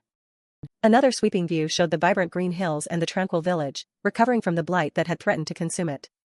A glowing staff, emanating a faint green aura, was quickly wielded through the air, hinting at ongoing martial arts practice. Mujin, now practicing with a simple wooden staff, moved with focused intent. Around him, several pots simmered, preparing herbal decoctions for the recovering villagers. He continued his staff techniques, the rhythmic movements a stark contrast to the gentle steam rising from the medicinal pots, as he diligently tended to both his training and the villagers' recovery. Mujin, startled by a sudden movement, looked up. SSS, what did Sir do again, he wondered, then his eyes widened in surprise. Li Cheng appeared, scolding Mujin, what if dust gets in the decoction? TSK. Mujin flinched back, having inadvertently disturbed the air around the healing potions. Are you protesting to get sword training now? Li Cheng asked, a hint of amusement in his tone. Hurry up and pack, we've got a long way to go. Mujin, taken aback, could only manage a surprised, huh? Leaving when patients are still here? Mujin questioned, concerned for the recovering villagers, reluctant to abandon his medical duties. Why not stay 5 more days and check on everyone? Mujin asked, a thought bubble revealing his true, somewhat self-serving desire. Get pampered as a hero for a few more days, Li Cheng scoffed. Get real, I never planned to come to Zhou village. Only stopped because Hong Jialgi asked, Li Cheng revealed, shocking Mujin. Huh? Hong Jialgi? Haven't seen him since last night, did you? Li Cheng continued. He buried Elder Ma Jianggi, and now he's probably starving somewhere as usual. He spoke with a chilling indifference. Starving? Mujin exclaimed, aghast. But he's a hero who saved the village? Li Cheng's expression hardened. For one who's killed, even in the Beggars' Guild, that's common, he stated, a grim silhouette of Hong Jizhen, radiating a red aura, appearing in Mujin's mind's eye. Li Cheng continued his harsh lesson, no matter how just the reason, a beggar who used to get handouts but ends up killing people, even martial artists, it's not begging anymore, it's tribute. Li Cheng concluded, painting a grim picture of the martial world's unforgiving laws. Mujin, deeply troubled by this revelation, asked, so what now for Hong Jialgi? Li Cheng, with a dismissive shrug, replied, who knows? He'll choose for himself. His words carried a detached finality. That's the nature of killing, Li Cheng stated, his voice somber, as the tranquil mountain landscape stretched out behind him. In the distance, the cheerful villagers of Joel waved goodbye, oblivious to the heavy conversation taking place between the two physicians. Mujin waved back at the departing villagers, a conflicted expression on his face as he walked alongside Li Cheng. Li Cheng and Mujin continued their journey, leaving the village and its grateful inhabitants behind, heading into the unknown. Their path wound through a lush bamboo forest, the towering stalks swaying gently in the breeze as they pressed on. They walked further, their figures gradually becoming smaller against the expansive landscape, the destination still unrevealed. Mujin's eyes widened in recognition. This place, he murmured, a dawning realization in his gaze. The graveyard. Mujin confirmed, his voice solemn as he recognized the familiar burial grounds. Li Cheng pointed ahead. There he is, he stated, confirming their arrival and the presence of Hong Jizhen. Before a humble grave mound, marked by two simple wooden sticks, Hong Jizhen knelt, a solitary figure in his grief. Li Cheng clasped his hands together, his expression uncharacteristically solemn, preparing to pay his respects. Both Li Cheng and Mujin knelt before the grave, a silent tribute to Elder Ma Jiangyi. Li Cheng's face remained somber, his eyes closed in respectful silence, as Mujin observed him. The atmosphere was thick with quiet reverence as Li Cheng continued his silent bow, Mujin kneeling beside him. Hong Jizhen, still kneeling before the grave, spoke with deep gratitude. Hong Jiangyi, I owe you a great debt, he murmured, addressing his deceased master. Wishing you peace on your journey ahead, Hong Jizhen said, offering his final farewell. Mujin then approached him, asking, have you been here since last night? Mujin continued, then asked, didn't eat, right? Mujin offered him a wrapped meal. Here, eat, he urged. Hong Jizhen gratefully accepted. Thank you, he replied. Will you keep staying here in Joel village? Mujin asked, his voice full of concern. Hong Jizhen replied with weary resignation, I will. Lived here all my life, nowhere else to go. Hong Jizhen offered a faint, sad smile. It's okay, surviving however you can is what being a beggar is, he said, accepting his lonely fate. As Mujin looked at Hong Jizhen, a reflection of the beggar silhouette, glowing with a red aura, appeared in his mind's eye. Li Cheng's earlier words echoed, that's the nature of killing. With renewed determination and compassion, Mujin fixed his gaze on Hong Jizhen and declared, come with us. Hong Jizhen, surprised by the unexpected offer, blinked. Where? Mujin, a wide, confident grin spreading across his face, explained, where else? I'll take you somewhere you can beg freely, without worrying about people watching. Elder Ma Jiangyi would want that too, Mujin insisted, then turned to Li Cheng for confirmation. Sir, you agree, right? Li Cheng, however, simply began to walk away, a subtle smirk playing on his lips. Oh? Mujin, startled by Li Cheng's sudden movement, shouted, Sir. Come with us, as he scrambled to follow. Hong Jizhen, equally alarmed, cried out, what if you leave without a word, and joined the chase after the eccentric physician? Mujin and Hong Jizhen frantically ran after Li Cheng, their feet pounding against the ground in a desperate attempt to catch up. Li Cheng, with a mischievous smile, glanced back at them. While you're in a hurry, he quipped, then added, anyway Hong Jiangyi is coming too, okay? As they continued to walk, Li Cheng instructed Mujin, just keep practicing Xuanwu divine art, kid. Mujin, catching up to Li Cheng, boldly seized the opportunity. And now, please teach me sword techniques, he requested. Li Cheng grinned, HNG thought you'd never ask. Hong Jizhen then chimed in, by the way. Where are we headed? Li Cheng chuckled, teasing, Jasuni, were you a genius? Mujin never even asked that once. Below them, the simple wooden markers of Elder Ma Jiangyi's grave remained. Li Cheng thought to himself, for a genius, it's only natural. Hong Jizhen, exasperated, repeated, HNG. So, where's the destination? A close-up revealed the simple wooden sticks marking the grave, etched with the inscription, Elder Ma Jiangyi Hong Giant's Tomb. Finally, Li Cheng revealed their next destination, Luoyang. Li Cheng smiled, a hint of excitement in his eyes, as he looked forward to their new journey. Against a backdrop of a serene sky, a winding river, and distant mountains, a title card appears, a sword that pierces the heart. The landscape expands to reveal a sprawling walled compound beside the river, as the narrative explains, the Jashim sword, not a flashy name, hinting at profound meaning. In a grassy clearing, Li Cheng, cloaked in purple, demonstrates a fluid sword technique, his blade leaving a glowing trail. Mujin and Hong Jizhen watch intently, as the narration continues, but the sword technique closest. The scene darkens to a starry night as the narration concludes, TOITS essence. And among IT's finest forms, setting a mystical tone. Li Cheng moves with impossible speed, a blur of purple and white energy, demonstrating the forms, Sparrowsby, Yukbong, Longspringvine, Jang Chendung, his body twisting, his blade a streak of light. With another burst of brilliant white internal energy, Li Cheng completes the form, point, chem, his sword becoming a laser-like beam. The sheer force of his technique leaves glowing white trails in the dark, a testament to his mastery. Li Cheng hovers in midair, a purple aura swirling around him, the remnants of his powerful demonstration. These are the forms, he states, his voice calm yet commanding. He lands gracefully, continuing to demonstrate the flowing movements of the Jiaxim sword as Mujin and Hong Jizhen watch. With a powerful thrust, Li Cheng unleashes a massive, explosive orb of purple and white energy, sending shockwaves through the clearing as his students recoil. As the dust settles, Li Cheng turns to his stunned disciples, a knowing smile playing on his lips. So, what do you think? He challenges. Li Cheng's smile broadens, a subtle challenge in his eyes. You can do it, right? He waits, but only receives an unvoiced, bewildered silence from Mujin and Jizhen. Mujin, looking utterly flabbergasted, throws his hands up in exasperation. How could I possibly do that? Hong Jizhen stands beside him, equally dumbfounded. Mujin's face is a mask of wide-eyed disbelief and frustration as he screams his protest, his hair flying from the force of his outburst. Do you think anything is possible just by saying it? Mujin rants. Li Cheng, ever the provocateur, retorts, why not? I've been teaching you for a month now. Li Cheng exclaims. Mujin, utterly frustrated, throws his hands out. How could I send a tree flying after just a month? Li Cheng, unfazed, simply asks, who said so? Stance. Kid, your stance, with a demanding gaze. Li Cheng demonstrates the correct stance for Mujin, repeating like this, and like this. Mujin attempts to mimic him, asking like this, but Li Cheng quickly corrects him, and oh. Like this. Hong Jizhen watches, a thoughtful expression on his face, as Mujin continues to struggle. Then Li Cheng addresses Jizhen directly, H.A. Jusani. You try. Li Cheng instructs. Hong Jizhen, surprised, tentatively tries the stance, asking like this? To Mujin's amazement, Li Cheng beams. See. That's right, he praises. Li Cheng claps, delighted. That's it. That's the stance. Mujin looks on, sword in hand, a slight scowl on his face, muttering under his breath, doesn't seem much different. Li Cheng, with an amused oh-ho, continues to coach Mujin, try again. Straighten your back. Legs, as Mujin strains in his awkward stance. Hong Jizhen watches with a faint, knowing smile as Mujin endures the rigorous training. Li Cheng teasingly scolds Mujin, only been learning a month and so greedy at this rate you'll end up in greed hell. He then continues, straighten your back.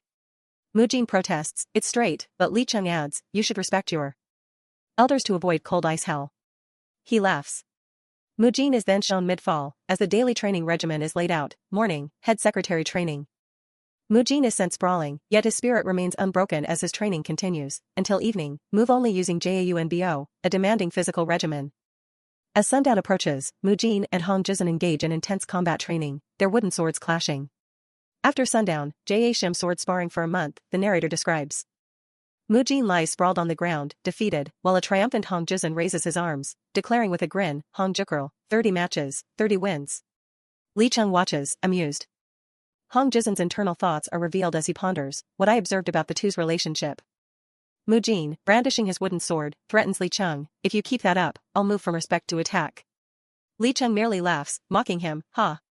You? Daring to attack me? Attack? You, possible? Jizhen observes, strange.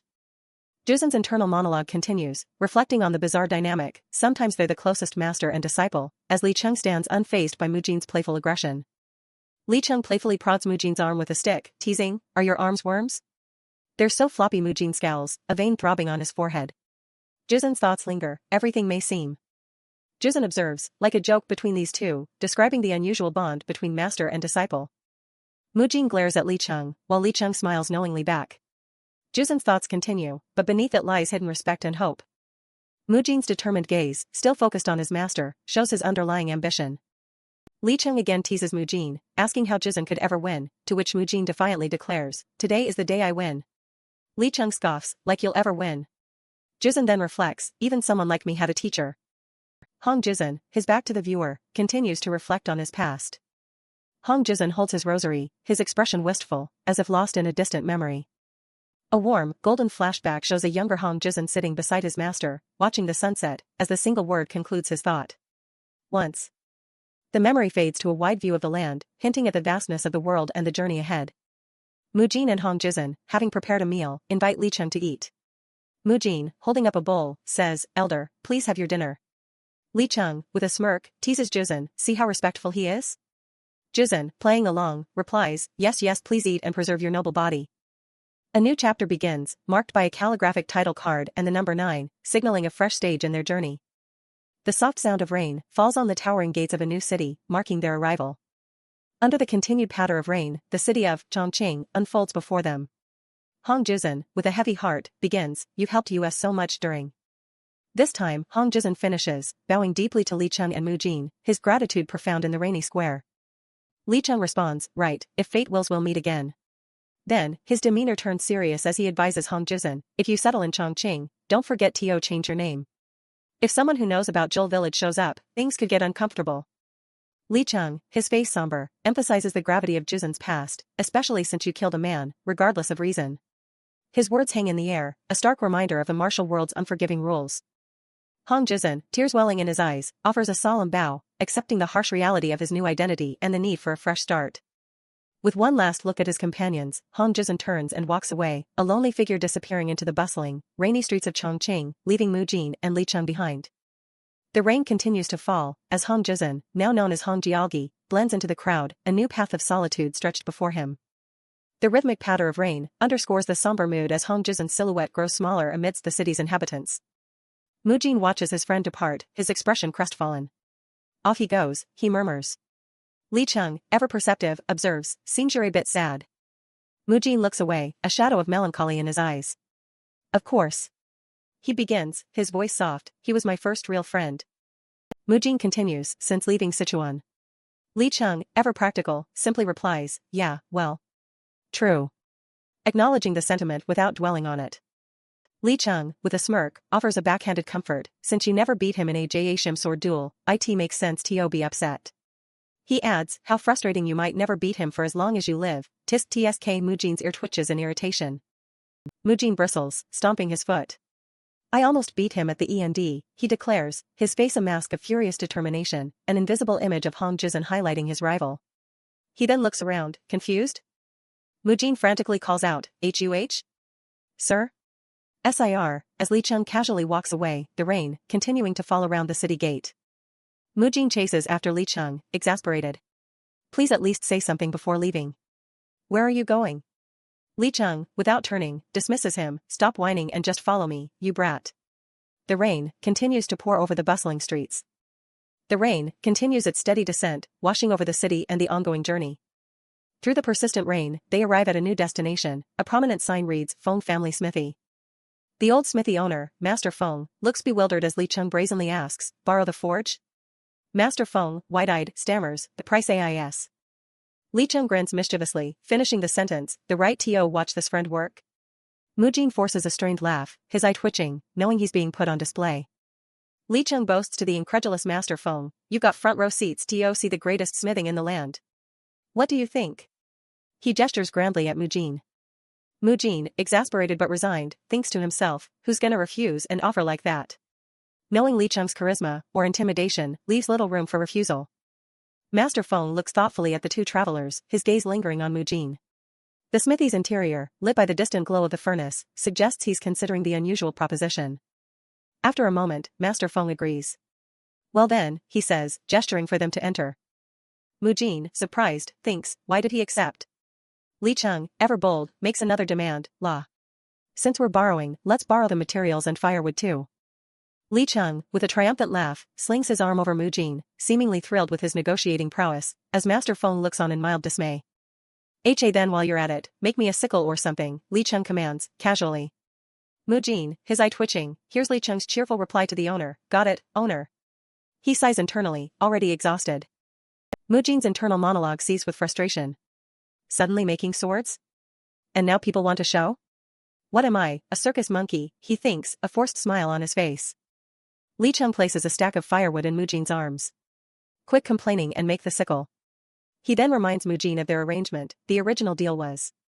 Li Cheng holds up a finger, reminding Mu Jin, payment for training in medicine and martial arts was items. He then adds, gonna skip a month's lesson fee? Li Cheng finishes. Mu Jin, his expression still annoyed, grudgingly admits to himself, well, that's fair. Mu Jin looks up at the rainy sky, a flicker of doubt in his mind. But I've never made a sickle before, he thinks. Inside the Feng family smithy, the dormant forge roars to life, as intense heat and smoke billow from the chimney, signaling Mujin's work has begun. The smoke continues to pour from the forge of the Feng family smithy, a visual testament to the fiery work within. Master Feng watches the forge, amazed. When's the last time this forge was lit, he wonders, then smiles. At least the stove guardian won't get angry now. The sound of hammering begins to ring out. Master Feng's eyes widen, his ear perked. The sound of hammering. He thinks, captivated by the rhythmic.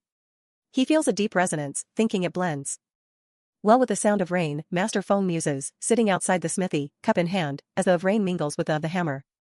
He feels the rhythm, ringing like stone chimes. Master Feng smiles, impressed by the sound. Maybe not world's greatest, but you'll make a fine blacksmith. He then looks down, lost in thought.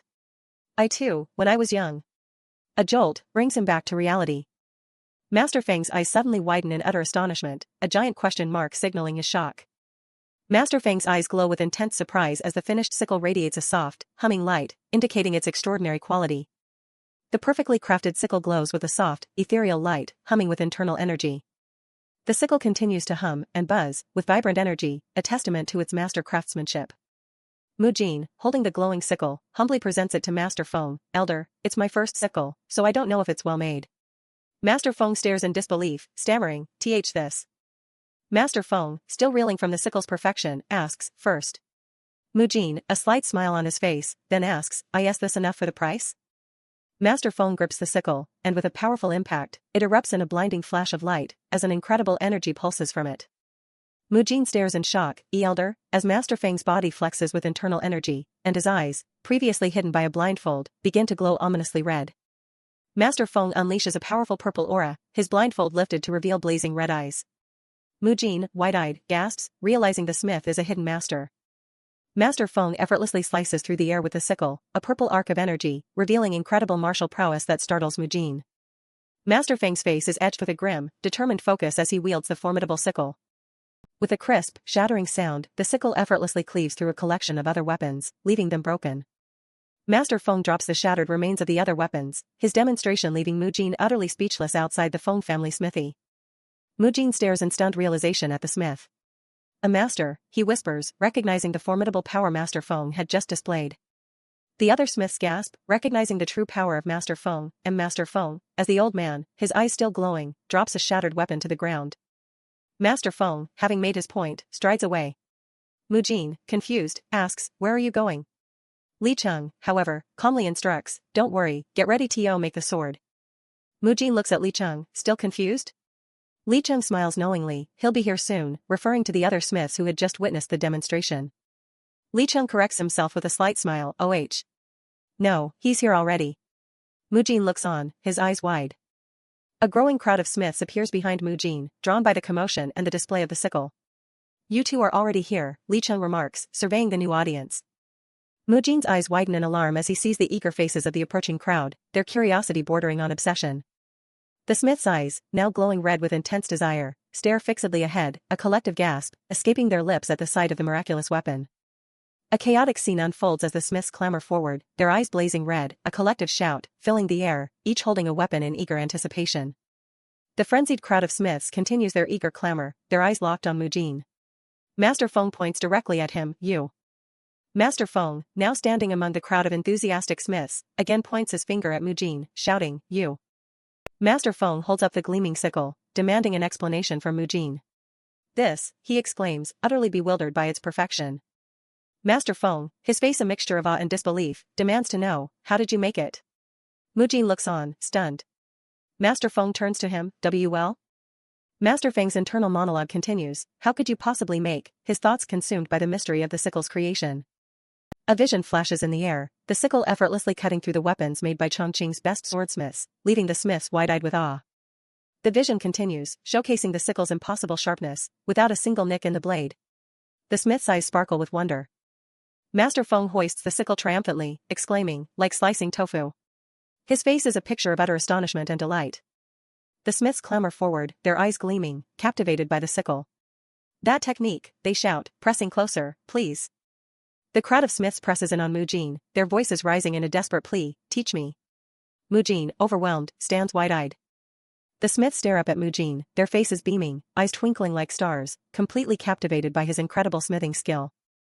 The Smiths erupt into a cacophony of demands. Anything. Just make it. Sword. Start with a sword. No, this first. Axe. The axe comes first. Mujin looks on, utterly overwhelmed.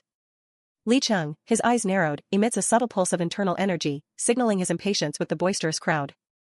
With a silent command, Li Cheng unleashes a burst of power, causing the clamoring Smiths to freeze in place, their demands cut short. The Smiths are dazed, their eyes wide and confused, as Li Cheng's purple internal energy subtly affects them. Li Cheng, ever the opportunist, smiles wickedly at the now subdued crowd. Entry is 2 silver taels, he announces, turning the spectacle into a paid performance. The Smiths recoil in shock at the price, but their intense desire to witness Mujin's craft keeps them from fleeing. Li Cheng stands over the hesitant crowd, his imposing figure and the radiating purple aura ensuring they understand his demand for payment. The Smiths, grumbling, repeat, 2 taels, but their resolve crumbles as Li Cheng casually adds, by the way, I'm making a sword next. Their eyes light up, sword, as coins are eagerly offered, here too. Taels. That's right, the Smiths clamor. Across the rainy city of Chongqing, the rhythmic, powerful sounds of hammering echo from the Feng family smithy, announcing Mujin's continued work. Meanwhile, the rain continues to fall on a solitary Hong Jizhen as he walks along a canal in Chongqing, lost in thought. Hong Jizhen walks through the rainy streets, his gaze sweeping over the traditional buildings that line the city's waterways. Hong Jizhen stops, looking around with a wistful expression. This is Master's hometown. He thinks, remembering his former mentor. He surveys the grand city. Just like Master said, everything is so big. His thoughts then turn to a specific memory. Where is that hemp field? Hong Jizhen looks around hopefully, searching for the familiar landmark. He always visited, he wonders, a longing in his eyes. Suddenly, his attention is caught. A Beggar's Guild member, he thinks, his hand instinctively clutching his rosary, a mix of hope and sorrow in his heart. A tender memory of his smiling master, holding a similar rosary, flashes through Hong Jizhen's mind, a poignant reminder of his loss. Tears stream down Hong Jizhen's face as he clutches his rosary, the rain mingling with his grief, yet a new determination slowly sets in. Under the continuing rain, Hong Jizhen makes a resolute decision. Let's look for someone Master knows, he declares, ready to forge a new path in his master's hometown. Hong Jizhen walks away, into the rainy city, his footsteps resolute as he begins his search for a connection to his past and a new future. The relentless rain echoed the turmoil in his heart as he made his way, the wet cobblestones glinting under the dim light. He arrived at the supposed beggar sect headquarters, a grand building that seemed ill-suited for the humble guild he knew. Thank you for the information, Master Lu, he said, his voice polite despite his inner reservations. From within, a jovial voice called out, please come by any time, Hero Hong. Beggar sect disciples are always welcome. Several well-fed men, far from the image of the stoic beggars he'd known, beamed at him, reiterating, disciples are always welcome. Hong Jizhen stood there, his hands clasped, a forced smile playing on his lips. He offered a polite bow, the rain continuing to fall around him, a stark contrast to the warmth emanating from the building. His heart felt heavy with unspoken questions. As he turned away, his expression became unreadable, a silent thought hanging in the air. Walking further into the city, Hong Jizhen murmured to himself, I heard the beggar sect is at the Jew family in town, so I came. But no one knows my master. He lamented, the words trailing off into the patter of the rain. Maybe that's possible if it's been 20 years since he left. Still, this beggar sect is nothing like the one Master told me about, he thought, his brow furrowed. The Lu family calling itself beggar sect, and besides, he paused, feeling a pang of disillusionment. The image of a plump, smiling beggar sect member holding a gold nugget flashed in his mind as he remembered the shocking truth. To become a beggar here in Chongqing you have to pay an entrance fee. It's an amount you could save if you try hard enough, he mused, the hypocrisy stinging. Even for a sect of justice, he added, shaking his head. The very idea made him sigh in exasperation. To pay money just for the privilege of being a beggar. He walked on, his shoulders slumped in the rain. There's no one here who knows Master. His search continued, each step heavier than the last, as the city lights began to dim with the setting sun. The rain persisted, washing over the city and Hong Jizhen's weary form, mirroring his inner turmoil. He approached an old, shivering beggar by a wall. Excuse me, Hong Jizhen began hesitantly. Do you know the nickname Ma Jianggi? He pressed on, he was in Chongqing about 20 years ago, used to be a fourth circle beggar sect member. The old beggar looked blank, as did the small crowd of others nearby. Hong Jizhen's voice faltered, He forced a faint smile, resigning himself to the lack of recognition. I guess you don't know. Thank you. As he walked away, a profound sense of loneliness settled over him. Really, no one at all, he wondered, his voice barely a whisper. He clutched the rosary his master had given him, a solitary figure against the vastness of the city. The old beggar shivered, pulling his clothes tighter. "Brr cold," he mumbled, oblivious to the young man's despair. Hong Jizan paused, his resolve flickering. Maybe one more try, he thought, turning back towards the old man. He knelt before the old man once more. "Sir, by any chance?" He looked intently at the old man. "Do you know the nickname Ma Jianggi? A former fourth circle beggar." He smiled, hoping this time would be different. "Maybe about 20 years ago, he was around here." The old man's eyes widened in recognition. "Ma Jianggi, a fourth circle, you say?" Hong Jizan's breath hitched in anticipation. "Maybe someone 10 or so years older than me," the old man mused. Yes. That's right," Hong Jizan exclaimed, his hope reignited. The old man's description started to drift from his memory. That unusually tidy man for a beggar, always hanging around the hemp field? Yes. That's him. Hong Jizan confirmed, still caught in the excitement of a potential connection. The old man's face shifted, a wry smile replacing his confusion. "Then maybe you've got the wrong idea," he said, and Hong Jizan's heart sank with dawning horror. Hong Jizan's eyes widened, a cold dread seeping into his very bones as the old man prepared to speak the terrible truth. Brother Ma Jianggi was only a first circle beggar, the old man revealed, the casual tone belying the devastating blow to Hong Jizan's perception of his revered master. Huh. Hong Jizan breathed, his world crumbling around him, the rain now a chilling torrent. A chapter titled Tang Moon John marked this pivotal moment, emphasizing the significance of this revelation. He could never get past third circle, the old man continued, shattering Hong Jizan's illusions. From third circle you gotta know martial arts, but he never learned any. He was too sluggish, so never found a teacher, the old man said, as Hong Jizan, unable to bear the truth, began to run along the riverbank, tears mingling with the rain. That's why he always rolled around the hemp field, hence the name, the old man finished, as Hong Jizan fled, the weight of his master's true identity crushing him. "Oh, right. When I was around your age there were beggars looking for him," the old man added, oblivious to Hong Jizan's agony. "Apparently he stole something valuable and ran off," the old man concluded. "If you go downstream, old lady Young may know more. Want to go ask?" But Hong Jizan was already gone, his mind reeling. Rain or tears streamed down Hong Jizan's face, his expression one of profound shock and pain. "Huh? Hey," the old man called out, surprised by Hong Jizan's sudden flight. "Hey. Where you off to?" His voice trailed off as Hong Jizan disappeared into the downpour. Suddenly, a surge of uncontrolled internal energy erupted from Hong Jizan, crackling like electricity.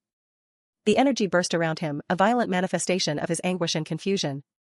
His internal energy continued to surge, mimicking the thunderous storm above.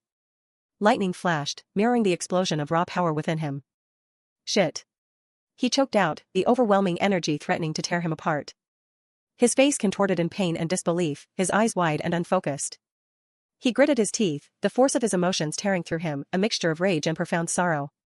"Ah," he screamed, the sound lost to the storm and the roar of his internal energy. He sank to his knees, clutching his head, as violent currents of energy swirled around him. "Shit," he cursed, his voice ragged with despair. "Damn it. Shit. That bastard beggar, he's finally dead." Hong Jizan roared, not at his master's physical death, but at the death of the idealized image he had held so dear.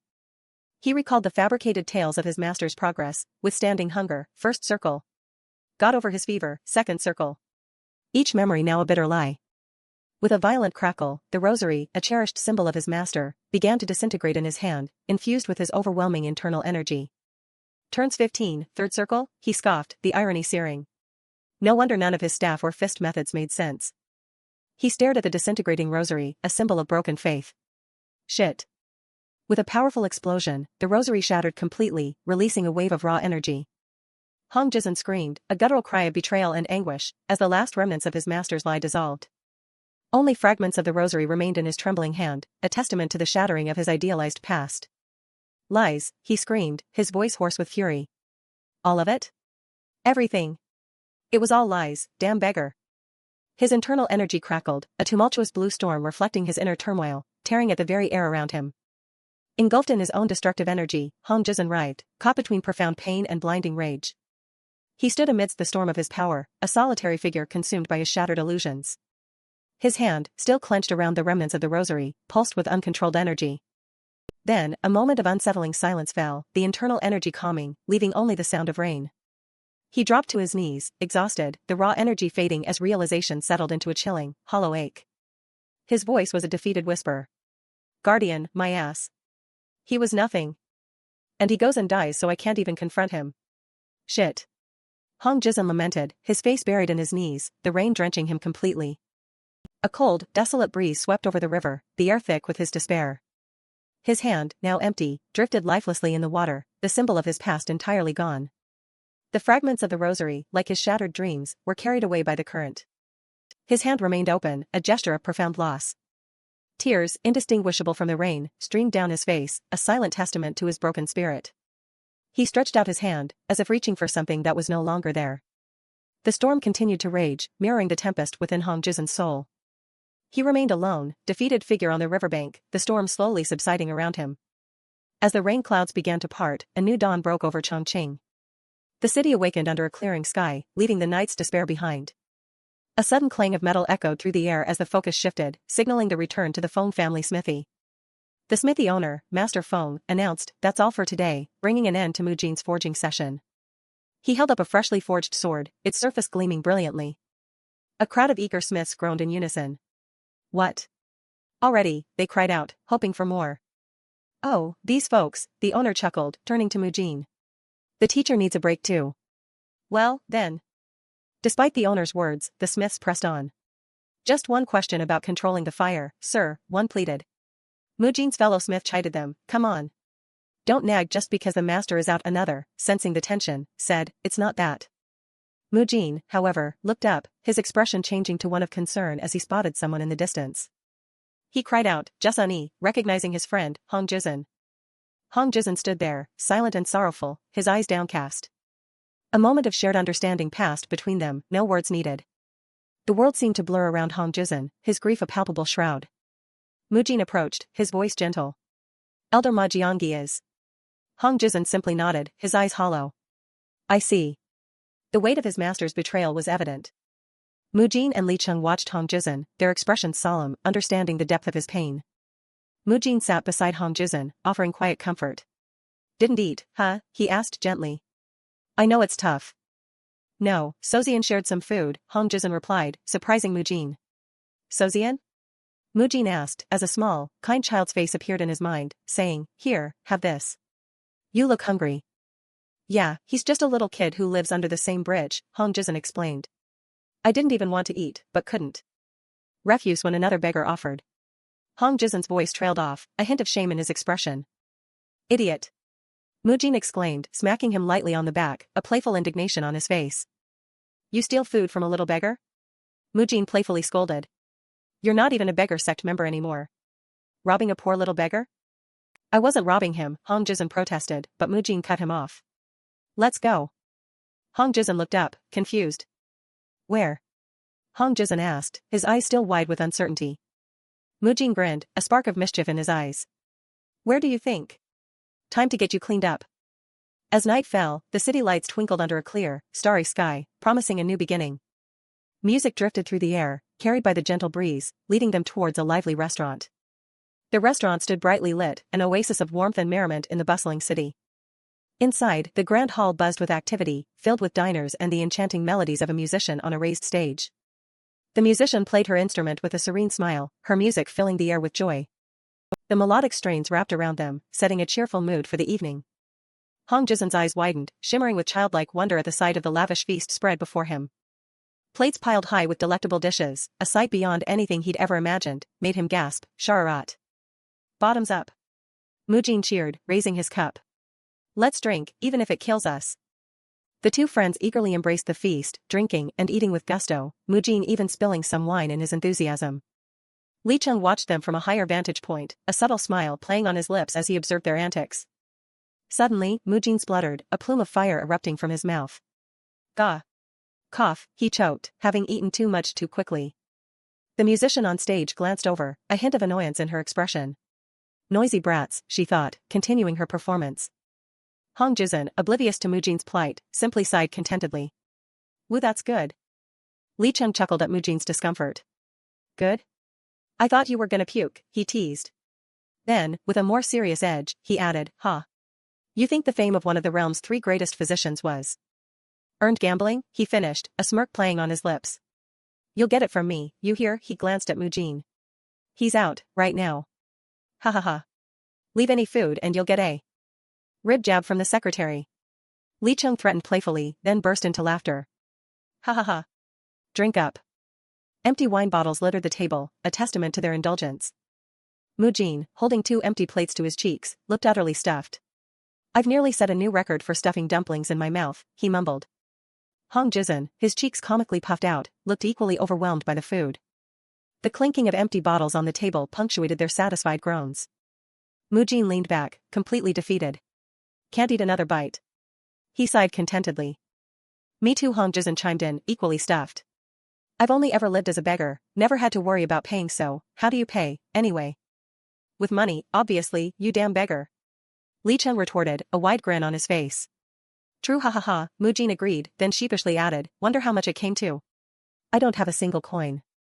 Me neither, ha ha ha, Li Chung confessed with a breezy laugh, fanning himself. So you too? Mujin chuckled. Ha ha ha, we're both beggars, eh ha ha ha. Hong Jizun's grin slowly faded, replaced by wide-eyed panic. What? Broke. Hong Jizun cried out, standing up abruptly, the realization hitting him like a physical blow. The musician on stage and even Mujin shared Hong Jizun's sudden panic, their faces distorted in alarm. Hey! What'll we do? This place is run by the beggar sect. Hong Jizun shrieked. Li Chung, unfazed, scoffed, so what? I'm the legendary quirky physician, Li Chung. Don't joke, you idiot. Hong Jizun protested, but Li Chung merely smirked. Someone like me doesn't need to worry. Mujin looked at Li Chung, confused, as the eccentric physician's grin widened into something sinister, a dark chuckle rumbling in his chest. You Mujin screamed, a wave of pure terror washing over him, making him scramble back from the table. Li Chung's voice was eerily calm amidst the chaos. Don't worry, he said, his eyes gleaming with a dangerous light, an oppressive purple aura beginning to radiate from him. His smile turned menacing. Now it's time to pay up. With a chilling chuckle, Li Chung drew a small, gleaming blade, its edge catching the light ominously. The musician's eyes widened in sheer terror, her face pale as she stared at the weapon. Hic, a terrified sound escaped someone in the room, realizing the true nature of Li Chung's payment. Li Chung's smile was a terrifying, malevolent purple gleam, reflected in the cold steel of his blade, promising a brutal end to their meal. He let out a casual, chilling yaw. The sound echoing the grim threat as he prepared to exact his unconventional payment.